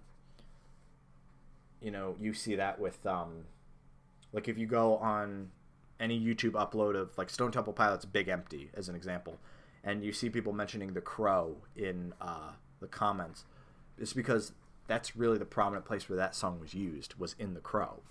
So that's how it worked before, and it still kind of works that way now. The problem is that now, although there was always the same amount of demand and a healthy supply, because the labels were constantly trickling that stuff out, now with online music, there's so much supply that just demand totally collapses. Because if you want ambient music, there's tons of ambient music. There's even fucking tons of it, you know, no matter where you look. It doesn't matter which streaming service. And the problem is not all of it's very good, but it's still taking up demand. So you have to find a way to set yourself apart to make sure there's demand for your product, is sort of my ramble about it, basically. As for chiptune, I don't know. I don't know what demand is like out there. But a lot of chiptune artists I see performing live. And like I said, because live is, there's always going to be, you know, the supply and demand is going to be lower because bodies need to be in the specific place at the specific time. It's always going to be a little bit less crowded than if you were just throwing your music at the wall online and seeing what sticks, basically. And of course, writing good tracks is always a way to do it. But sometimes even that's not enough. I've heard artists who sound as good as artists that would be on, you know, an official label. You know, they would have like a giant rollout for their album and people would be reviewing it. Well, you're kind of fucked then. I don't know really what you want anybody to tell you. You find people who want your music or nobody listens to your music. It's just kind of the way it goes. And you're either cool with that or you're not. But anyway, so, you know, I've heard stuff from bands who should, on some level, be, all right, bye Yoshi, be on, you know, a major level, getting reviewed in music magazines or whatever, and they're just kind of releasing their stuff to nobody. And I'm like, well, how the fuck does that work? Ultimately, you're not going to be able to sell it if nobody wants it. It's kind of the unfortunate truth of the matter. And again, you could try to sweeten the deal by writing better music, having a package, something or another. Again, physical media is always nice because it sets you apart. But if you're just selling digital files, everybody's selling digital files. So it's just like, it doesn't even matter. And that was sort of the nice thing about mp3.com, you know, since it was mentioned, was that you could sort by just stuff that had a digital automatic music. Shut up, Nicole. Here's the thing. You can have your album out there online and then also sell a physical copy of it. Even if it's just the album. In some cases, that's enough. In other cases, you'll need to have stuff that's only on the CD.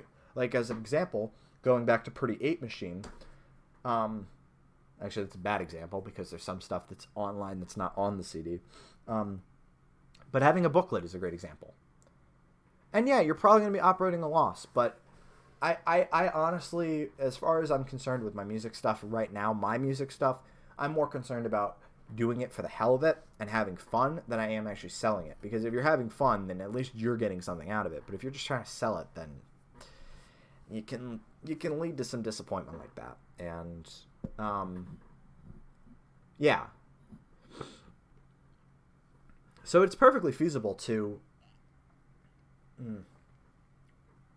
excuse me. It's perfectly feasible to have your stuff out there for free and then also have people buying CDs of it. Because you are technically buying it for, you know, you are technically buying it for the music too, but you're also buying it just to have a copy of it, which is the reason why I haven't bought some random, like those artists I mentioned. I might throw money at them, but I'd be way more willing to if they had a CD out, so that way I can add it to my collection and always have a physical copy of it in lossless, what have you.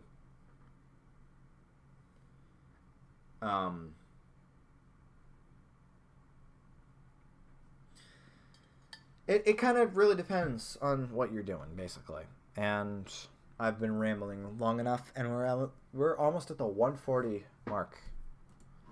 So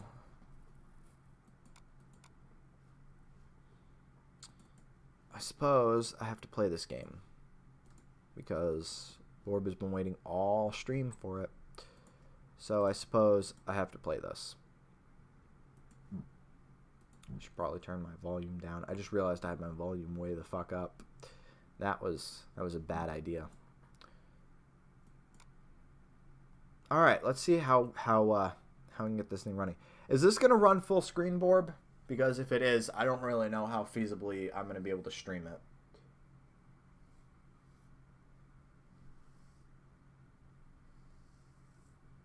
There has to be a windowed option. Here. This is what I'll do. I'll open it right now and... Yeah, of course it's fucking full screen. Of course. I don't know what the hell this is doing.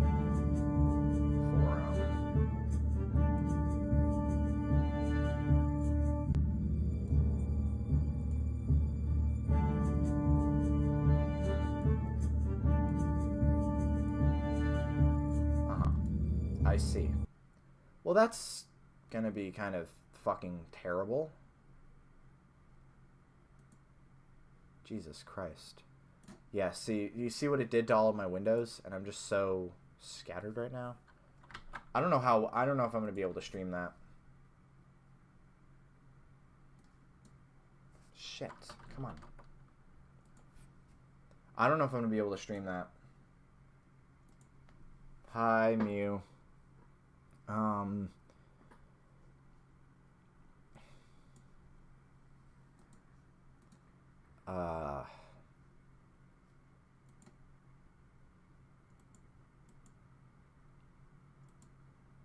I'm just gonna fade this out for right now and try to figure out what I'm doing here. Because if it's just full screen and there's nothing I can do about it, then I just can't play it. Because I need to be able to keep an eye on the stream chat and also be able to position it in OBS. So, let's see.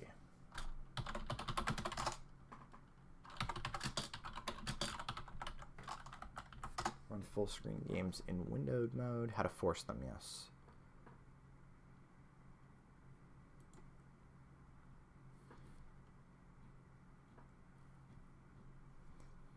I mean, I suppose I can try and... I'm not seeing anything for any, so that's nice. I mean, it's a... You know, I'm curious about this now. I wonder if it's in Flashpoint. Because if it's in Flashpoint, then potentially I can get this thing working in a window. Because as far as I know, nothing on Flashpoint is it runs in a window, as far as I know. Or nothing runs full screen, I mean. So we're going to try that. Let's see.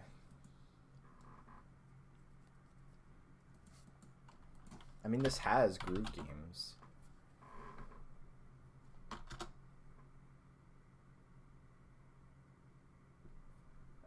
Nope. Nope, it's not in Flashpoint. So, I guess we just gotta fucking hope for the best.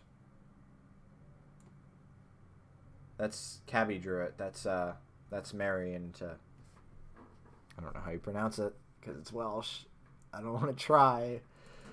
I'll try opening this. I'll try the alt enter thing. Hallelujah, God fucking bless you. That worked.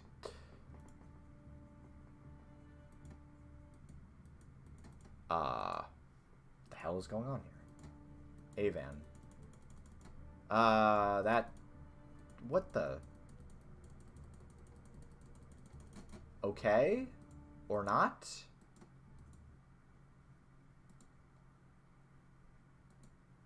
I wouldn't be celebrating, Borb. This is currently frozen.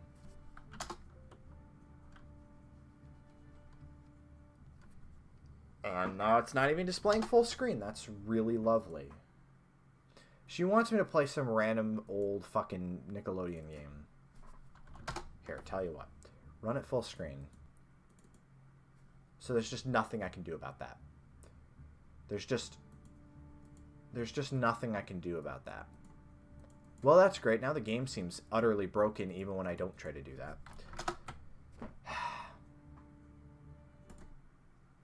Okay. So I guess we're not playing this game, which makes the entire reason I decided to stream in the first place utterly pointless.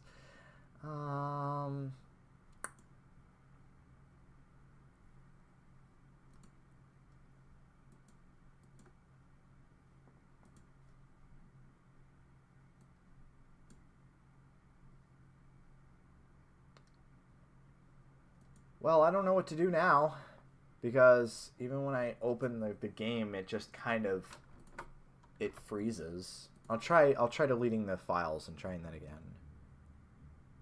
Okay, so we've gotten slightly further.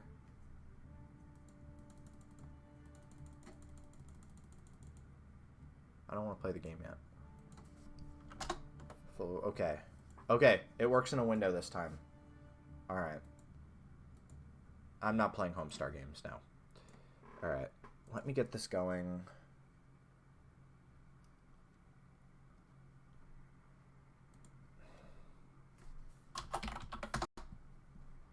It's fine, I got it working, I think.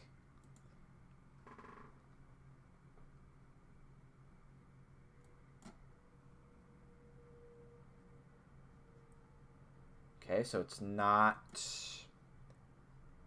working with game capture, so I'll have to fall back to window capture, which is the best kind of capture.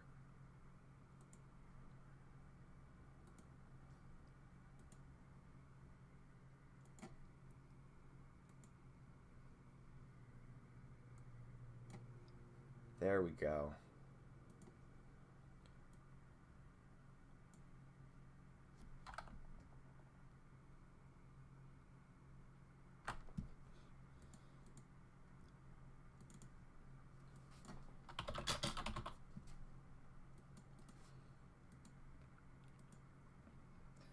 Alright, let me make sure the sound's working. Yep. Alright, so sound's fine. Game, I believe, is good. Alright, let's transition to it. Make sure this thing is lined up correctly. That's as good as it's getting. So, I've never heard of this game. The Adventures of Bleeposaurus, I've never heard of it. But apparently Borb played it when she was very little, and I decided begrudgingly to take on her request for me to play it. Let me get my headphones on, and we'll end off the stream with this, and potentially the sequel. It depends on how far I get with it.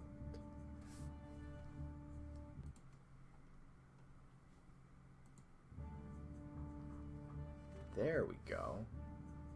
Oi, that audio compression.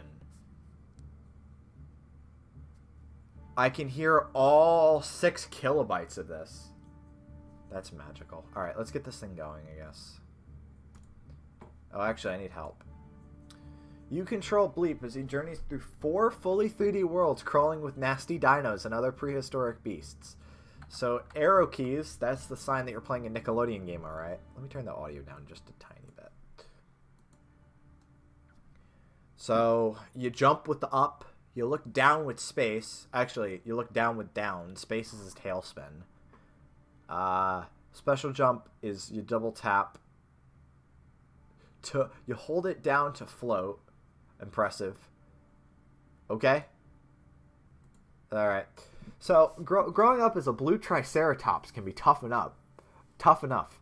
But for a Bleeposaurus named Bleep, things just got a whole lot tougher. Yeah, it's going to be full 3D. I hope you guys are hyped.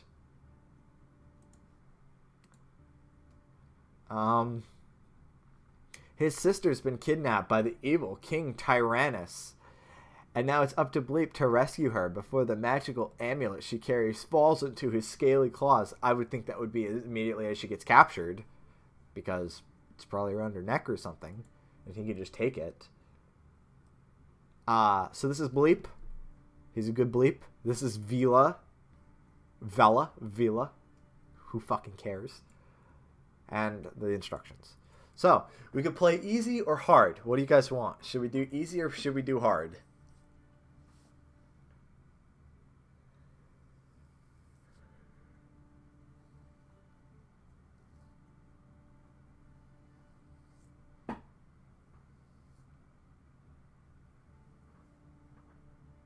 Yoshi wants it hard.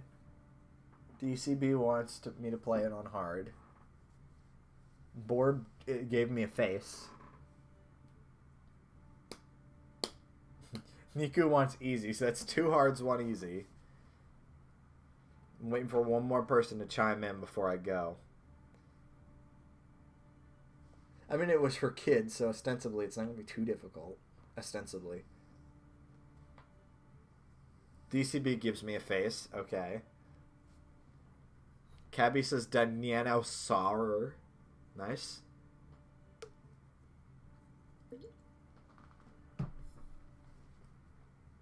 Easy is still annoying, so... Alright. We'll go with hard. So Dinovia. Whoa! What the uh-huh. Wait.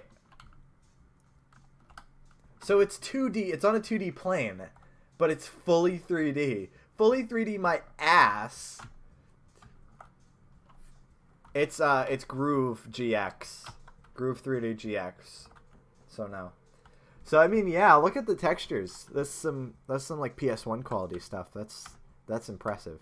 Look at the jump. Nice. Nice.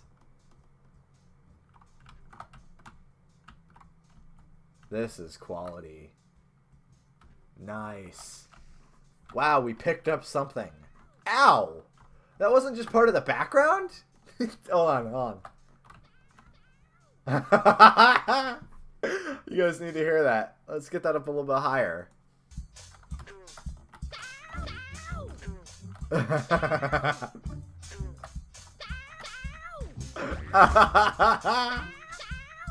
Oh, he's gonna be sore, alright.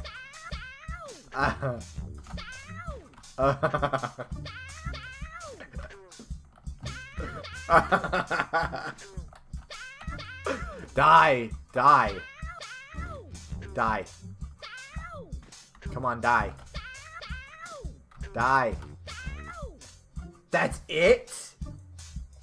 You just lose a life and respawn. There's not even a death animation. That's shit. So you apparently have to hold it higher to jump higher. So that's how you clear that. You hold it. And then hold it while you're in the apex of your jump to do that. Whatever that is. Alright. Get the fuck over here. Get the fuck over here, you little slime. I don't know what that was about, but okay.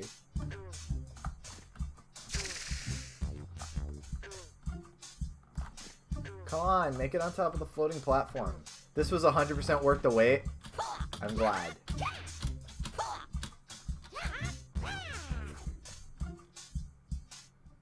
I'm gonna turn down the game audio. Because you guys don't need to hear this blasting. So you have to do that special autistic hold thing? You do. The thing is, that feels like shit. That feels like actual dog shit to do. It doesn't feel like it actually adds any hang time.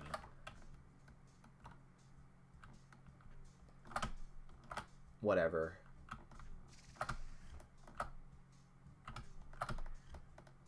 I guess it's working. Whoa! Alright, me getting raped between a stingray and a spikes. Because it's funny to call things autistic, that's why. Alright, well I guess I can just go get fucked on those amulets. Or whatever they are, gem things.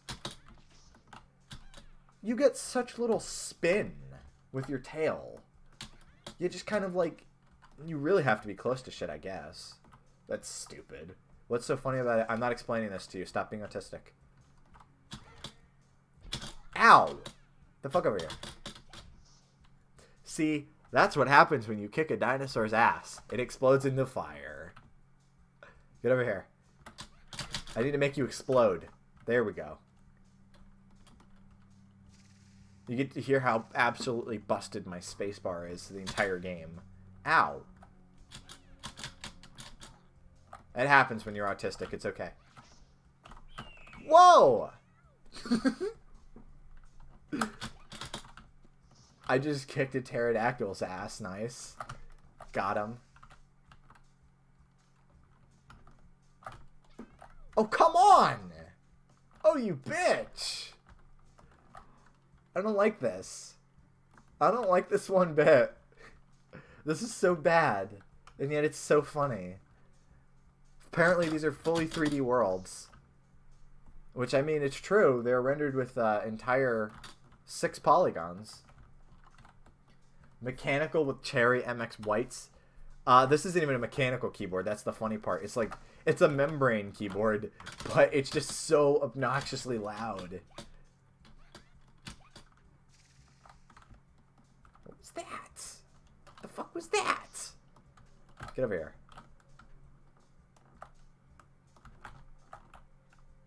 Do you see how you teleport back to the ground?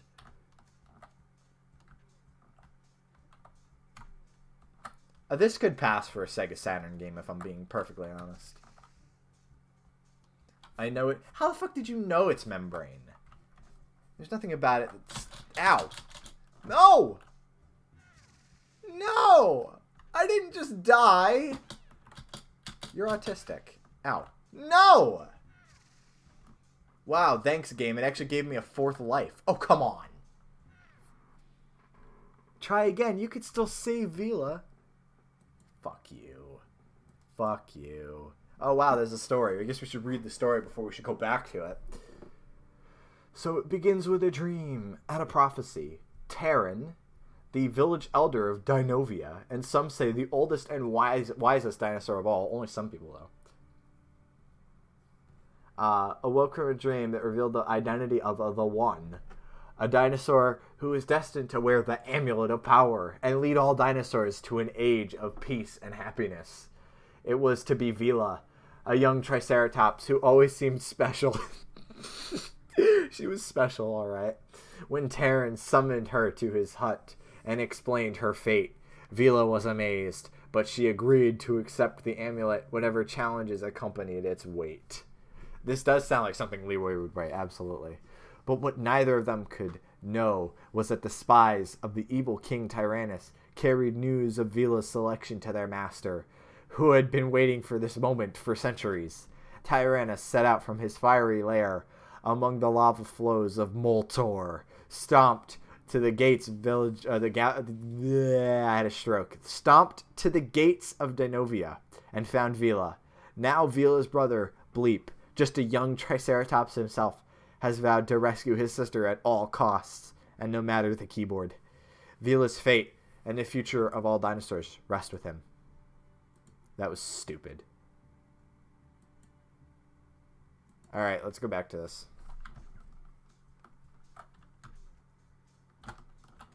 You just seriously teleport back to the ground. It's so bad. And that health bar, you see that? You see the heart you have? It's so bad. Because you just kind of like... I can't see any difference between like the first couple thousand hits. Die. What the fuck? What the fuck was that about? Okay, so you can jump on them. The hit detection is so poor too. Like this is seriously some shit. This game got a sequel, by the way. This game got a sequel, and I have the sequel downloaded too. Unfortunately, I was thinking ahead. If we can make it through the first one. Ow. Come on.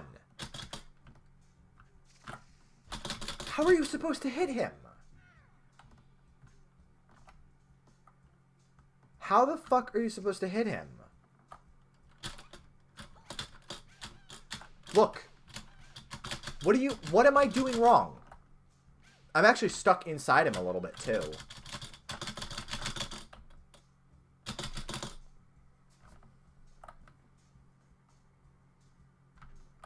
Which part of that is the head, Nicole? Unless you mean... Okay, so you jump on these stingray bastards. You jump on the stingrays. And then you have to hit the other dinosaurs in the head. Right, got it. Noted. Got it. Fucking nailed it. Okay, I can do this.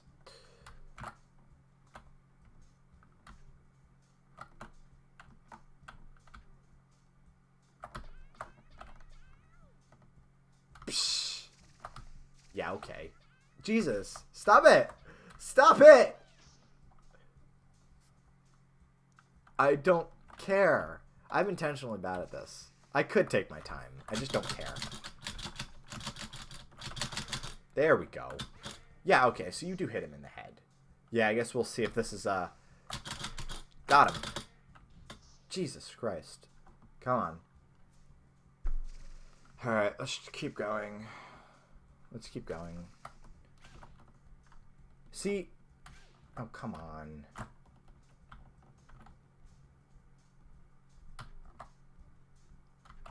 Oh, I hate this so much.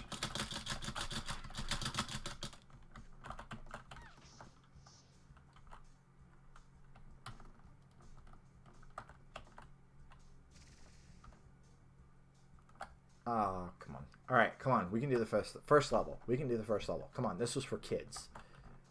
This is stupid, but this was for kids. Come on. Got him.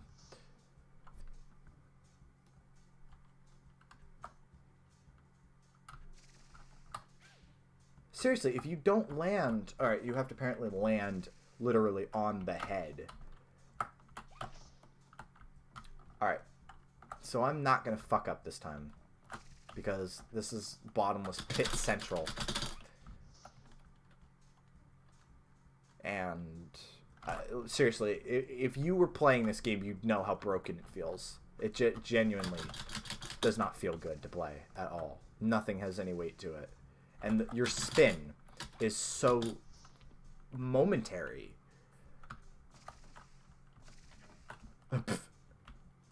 Doink.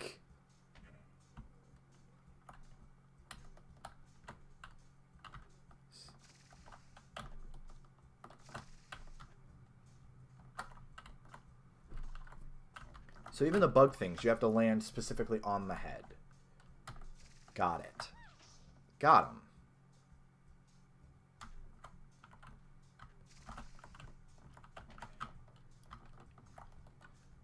Come on. This is bad. Ooh, I picked up something. What that was, I don't know. But now all the amulets are red, which is cool.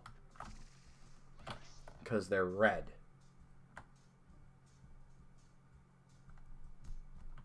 Nickelodeon is visionary. What money to be made off a free download? I don't know. I guess I was too busy playing mini-clip games to remember this. Come on, make it. The fucking physics are so bad in this. They're so bad. Ooh. Ooh, is this a high jump? I apparently have a high jump now. Cool. Because this is how, you know, Triceratops, this is how they jump, right? Ow. Come on! Oh, you bitch. This costs money?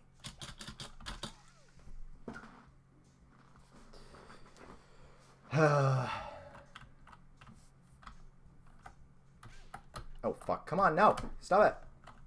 This costs money. People paid for this.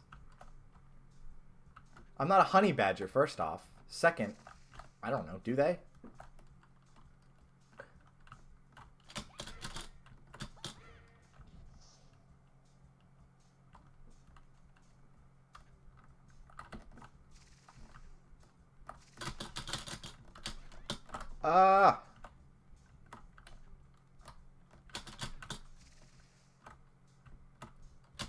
I don't know how to time anything because your spin is so bad. There we go.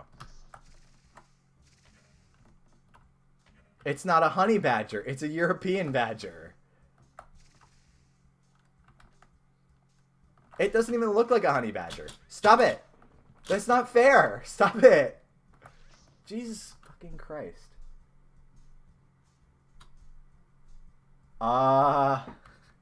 Gabby? Maybe though. I'm up for anything, but I would have to clear it before the stream. Question mark.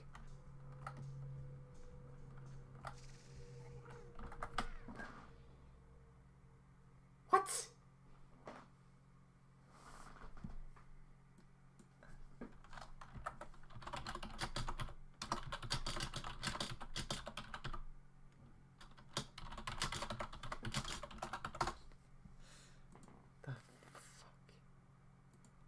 He does. He does. I got a new high score. I don't give a fuck.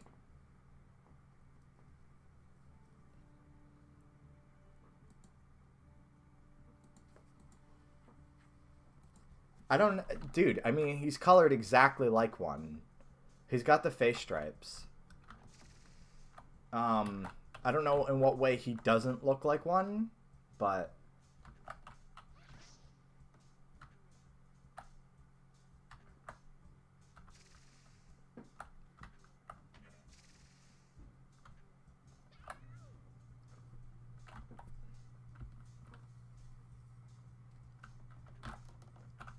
It's a fucking anthro. What do you want? And if you look at the actual, like, ferals that Cabby has drawn, yeah. Yeah, he's actually fucking shaped like one. But, yeah, in anthro form, yeah. Obviously, he doesn't look like a badger because he's not shaped like one. I don't know if you know what an anthro is, but, oh, that's nice of them to at least give me a fucking platform.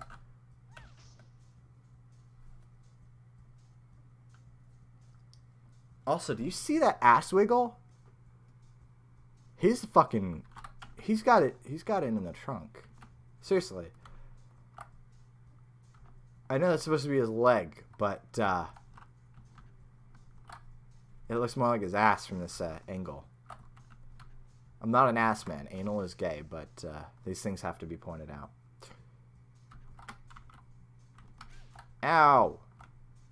Ow. Ow! Come on! There we go.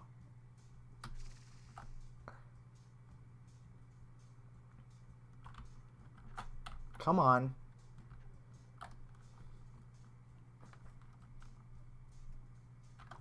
It seriously does look like he's shaking his ass, though. It's weird.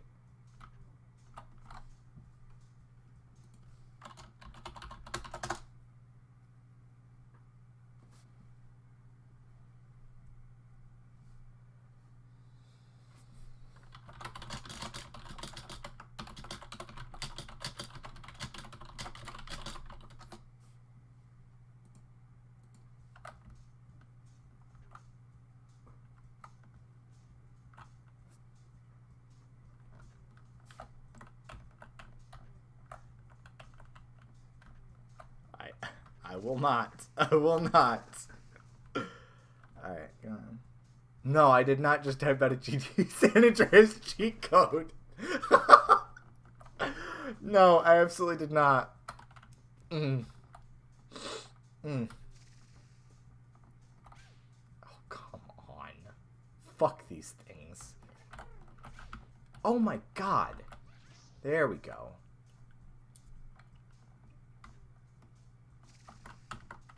The long jump, you know, you think it helps you, but all it does is make you feel like you're in a fucking moon bounce. Although, if we don't get a moon bounce level in this game, I'm gonna be very upset.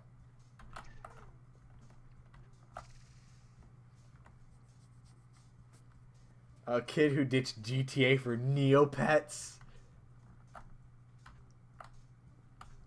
¿Por qué lo no estás? Ow. Come on! There we go. Take it, you bitch.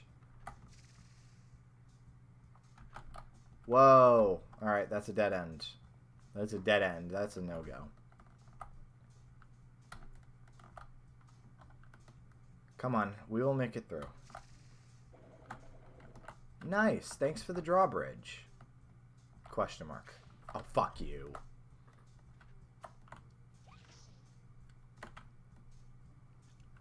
But Neopets has gender roles. There's sexual dimorphism, males and females.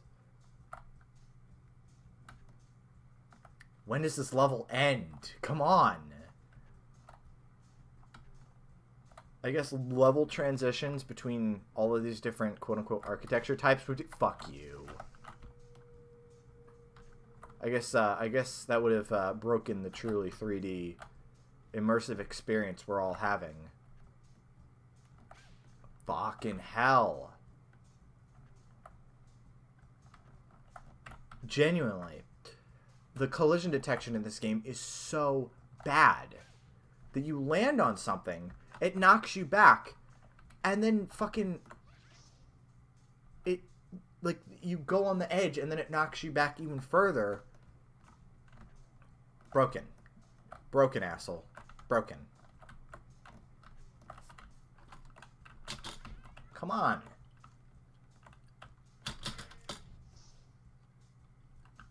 This is Castlevania. I would much rather be playing Castlevania right now. Much rather. I didn't even touch it. I did not even touch the shards. What the fuck? I didn't even touch... You saw that, right? You guys saw that I didn't even touch that, right? That wasn't even remotely fair, right? We saw that. And I landed on that one, and it didn't even hurt me. Deep breaths. And I don't have the long jump, so I can't make over some of these platforms.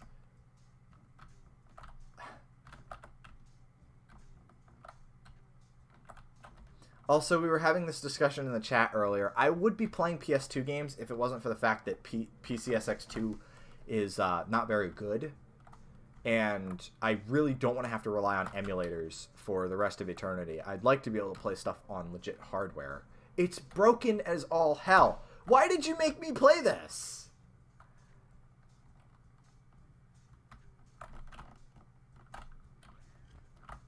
Yeah, but that requires you to have a way to hook up real hardware to and I would need some kind of capture device for that. Seriously. And I was looking at devices that could take a component input. And they're all... Oh my god. They're all internal cards. And I don't know if you know this, but I'm currently a bitch to this iMac because I don't have the money for like a proper setup. So I have no way of installing PCI Express shit in here.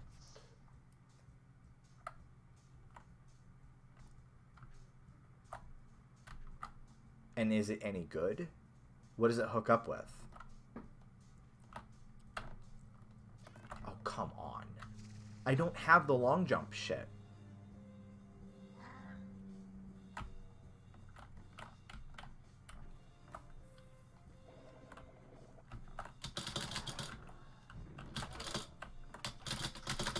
Oh, for fuck's sake.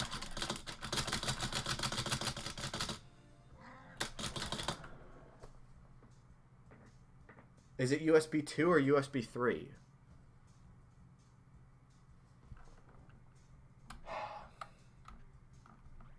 I don't have the long jump thing, so that makes this virtually impossible.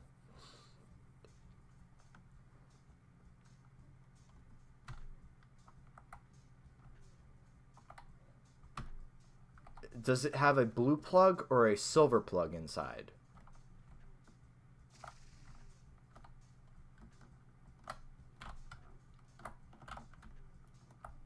Because if it's USB 2, I can't imagine it's any good. That stuff is not meant for transferring video. Got him. So it's 2.0. Again, I can't imagine that's any good for real-time stuff or, you know, transmitting any large amounts of data. Yeah, I'm going to take one last crack at the boss, and then if I can't do it, we'll just take a look at the sequel, and I'm going to go get some headache pills.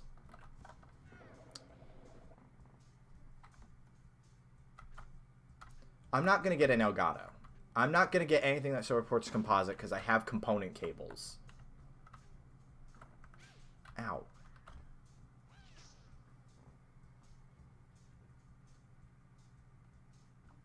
I seriously feel like this music is just like a 15-second looped YouTube video from 2005.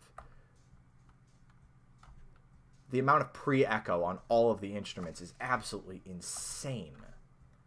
I'm far more interested in the music being broken. That's fair. That's fair. If it seemed to work okay, then that's fine. Why don't you drop the link to whatever you've got, Niku, in the chat, and I'll take a look at it. Because if it's external and it's any good, I just would need another PS2 and, you know, some more DualShocks, and potentially I could play Battle for Bikini Bottom. I have the game, and I could even play that Neopets game that people wanted me to play earlier, which, again, I would stream it. I feel like starting multiple games would probably be, as long as I'm not starting tons of them, would probably be a better idea, because I'm trying not to immediately say that I've lost interest in PMD, but I kind of have. I'm sure it will pick up a little bit more as we get back into it, probably next week, but I'm done with that. I'm very much done with that. That's fine. So we'll try the second one, Dragonfire, and see if it's any fucking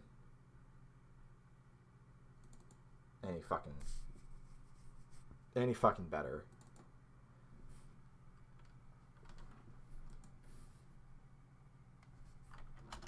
Come on.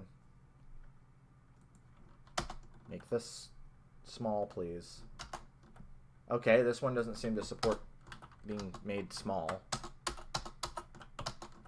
I don't know how we're going to be playing it then. It's seriously not taking Alt Enter, which was the way that I got this thing to run full screen the first time.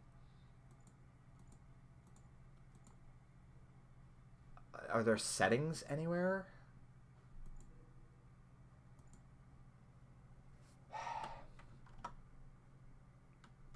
I don't actually know about this one, Borb.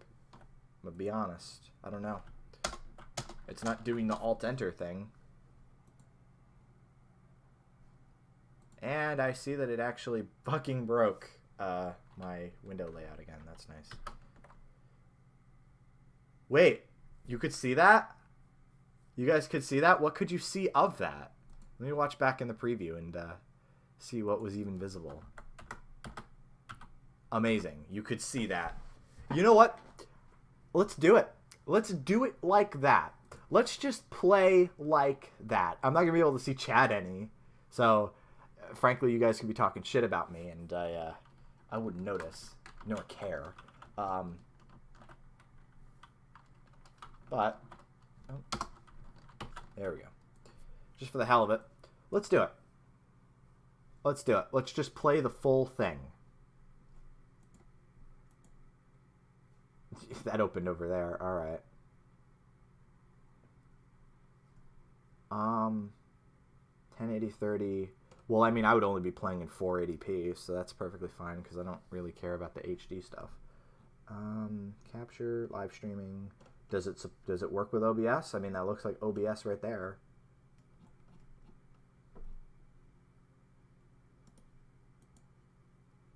Honestly, is it external?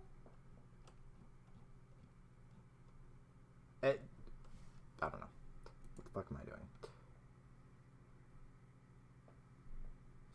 He does. He absolutely does. Have you seen some of the stuff he's like into? Yeah, he absolutely does. I don't mind if there's a bit of a delay because, to be perfectly honest, I'd probably be splitting the thing between a CRT and the stream anyway. So, now you interest me. If somebody wants to pull up where he was talking about sweaty muscles and what have you, then yeah, sure. But I'm not here to talk shit about Leroy. I'm here to play a bad game. So let's get into this. Powered by 3dgroove.com and created by andup.com. So let's get into the story here. Bleep had forgotten the stories Terran, the village elder, told him by firelight when he was a boy. Tales of an ages-old battle between dinosaurs and dragons. As Bleep and the other young dinosaurs listened wide-eyed, Terran would recount the... Terran! Fucking Terran! Sounds like somebody's younger brother. Terran would recount the bravery of the dinosaurs and the viciousness of the dragons and their determination to destroy all dinosaurs and restore the dark, 10,000-year reign of their fireborn race. Bleep remembered the stories now, as Dinovia burned before him.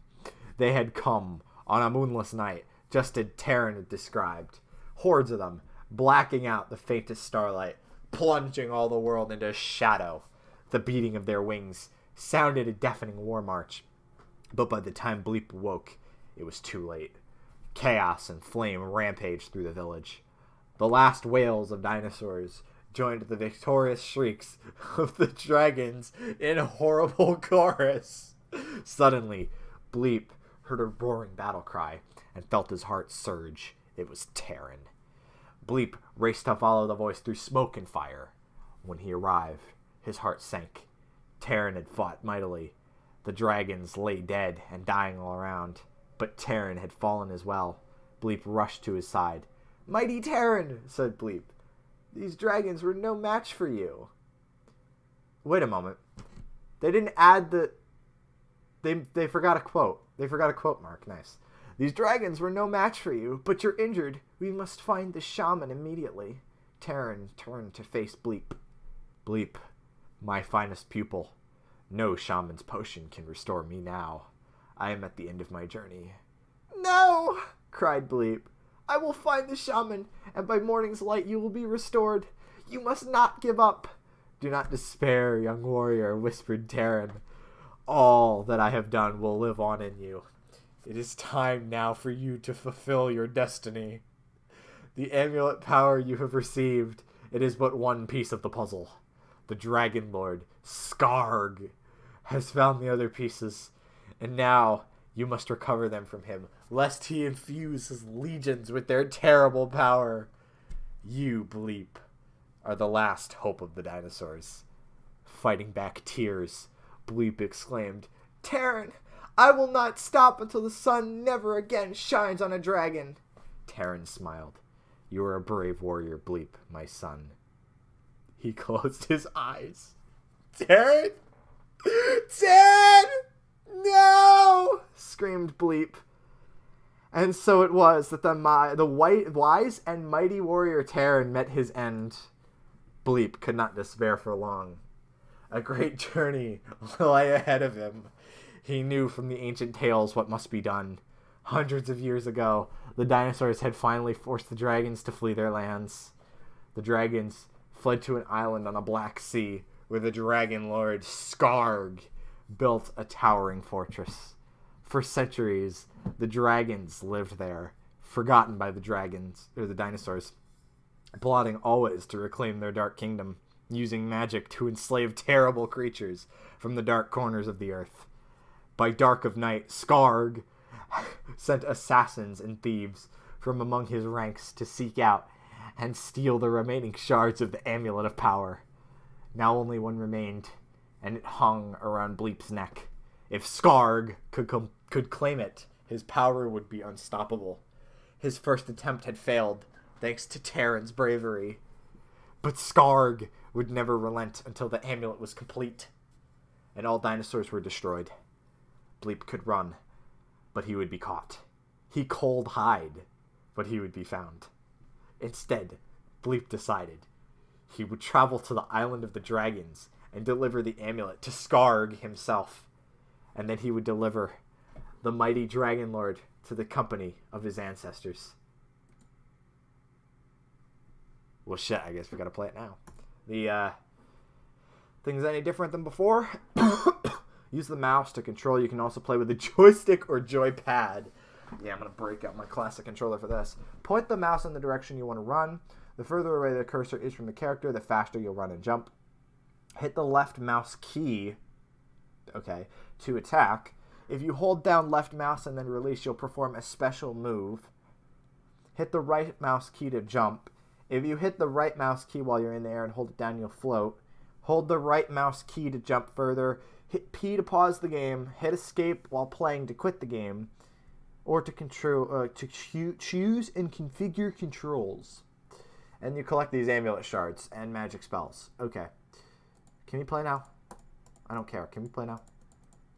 My God. Alright. I don't care. So we got Bleep for hard and Vila for easy. Let's go hard again because it was a lot of fun the last time. So Cliffs of Skarg's Island. Yeah. Yeah, I guess that's fine. I guess we'll do that. The journey begins with a walk on the beach. How romantic. Well, this one's actually kind of 3D.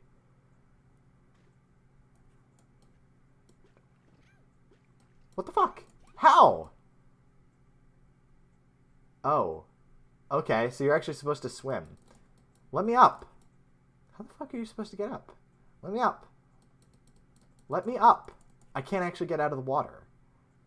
I'm just kind of here, quote-unquote swimming, but really just walking on the ground that is quote-unquote water. I'm fucked. There's no...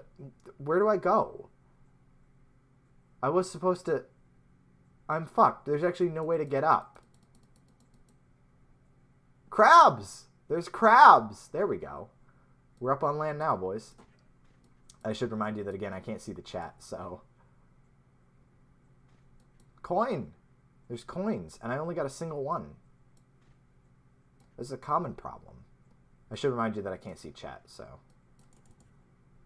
Fuck that crab's shit up. Yeah. Yeah, this instantly feels way better to play. Doesn't mean it feels good, but it feels way better than the first game. That's not to say it looks any less Sega Saturn-y, but... Sacrifices must be made. Also, they improved the health meter. I can actually tell that I took damage this time instead of waiting until I was down to like 2 hits, and then it would tell me, oh, by the way, yeah, you took some damage there, buddy. Yeah. So, we're just gonna... Although I will say, this feels like ass to control. I actually have no fucking clue how I'm supposed to time anything, because it's just like the worst. Genuinely the worst. It's so bad. Alright, come on, we can get on here. Oh, come on. I want to jump and then move, but you have to move and jump at the same time. It's so shit. Alright, we're on it. We're on it. Ow! Come on! There we go. Fuck that crab up. I guess that's health? I actually didn't catch what that was doing. I don't know how I'm supposed to platform like this. This is health. There we go. Whoa! Well, alright, fuck you too then. And then here's, I guess, where you're supposed to...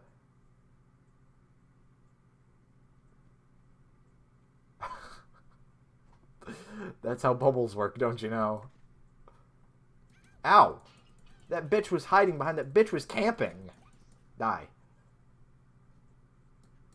I would probably know what those orange things are if I read the instructions, but I didn't. Fuck.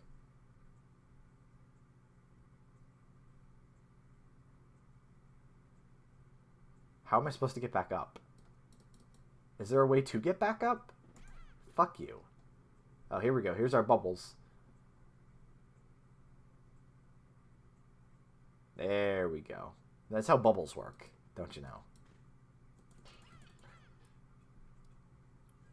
What do these do?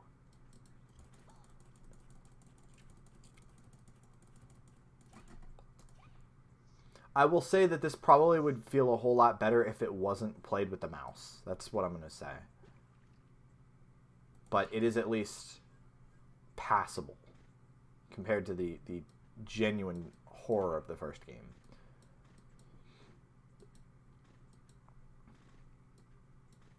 Although I don't really think I want to play anymore. I think I've gotten the gist of it. Probably gonna call it there. Alright. Get the stream chat back in shape. Get OBS back in shape. I don't know why they would not let you WASD with the mouse. So I'm gonna scroll back up and read the chat. So we got the Papyrus. We got Terran.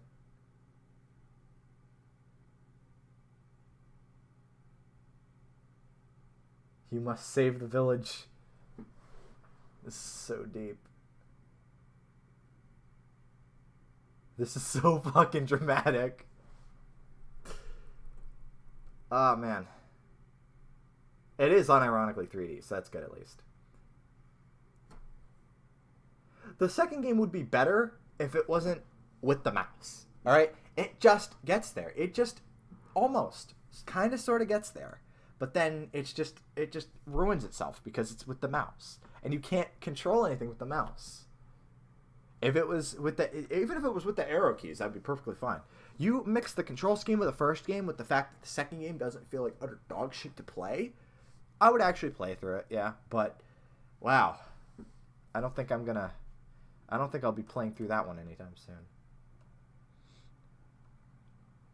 The mouse controls are so bad. They're genuinely so bad.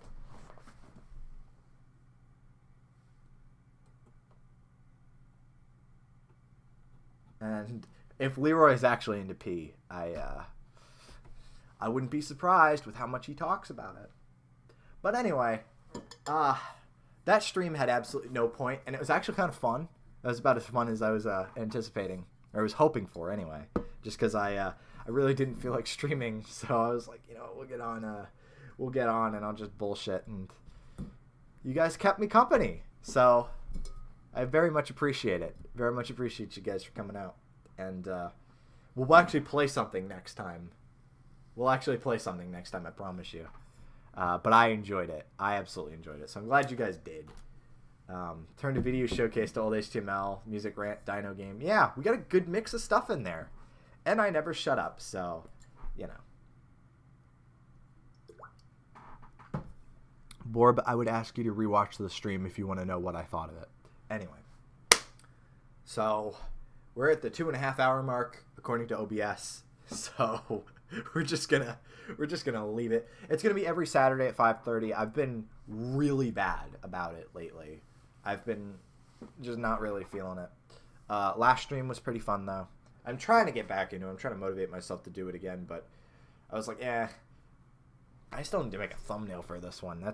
There's just so much like build up and stuff I got to do. I can come up with like a title and like the thumbnail and what have you. I'm a big baby basically. But hey, you love me. So that's all there is to say. I'm Marito. As always, stay tuned. Stay tuned. And I don't remember what Borb wants me to say. So we're going to leave it at that. We tune in for Marf. Marf. That's what they call me in Milo Hacks. Marf. It's a good name. It's like Garf, but Marf. And I mean, you know.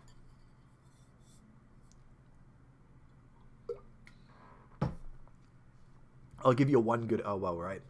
I'll give you one good OO before we end this. OO?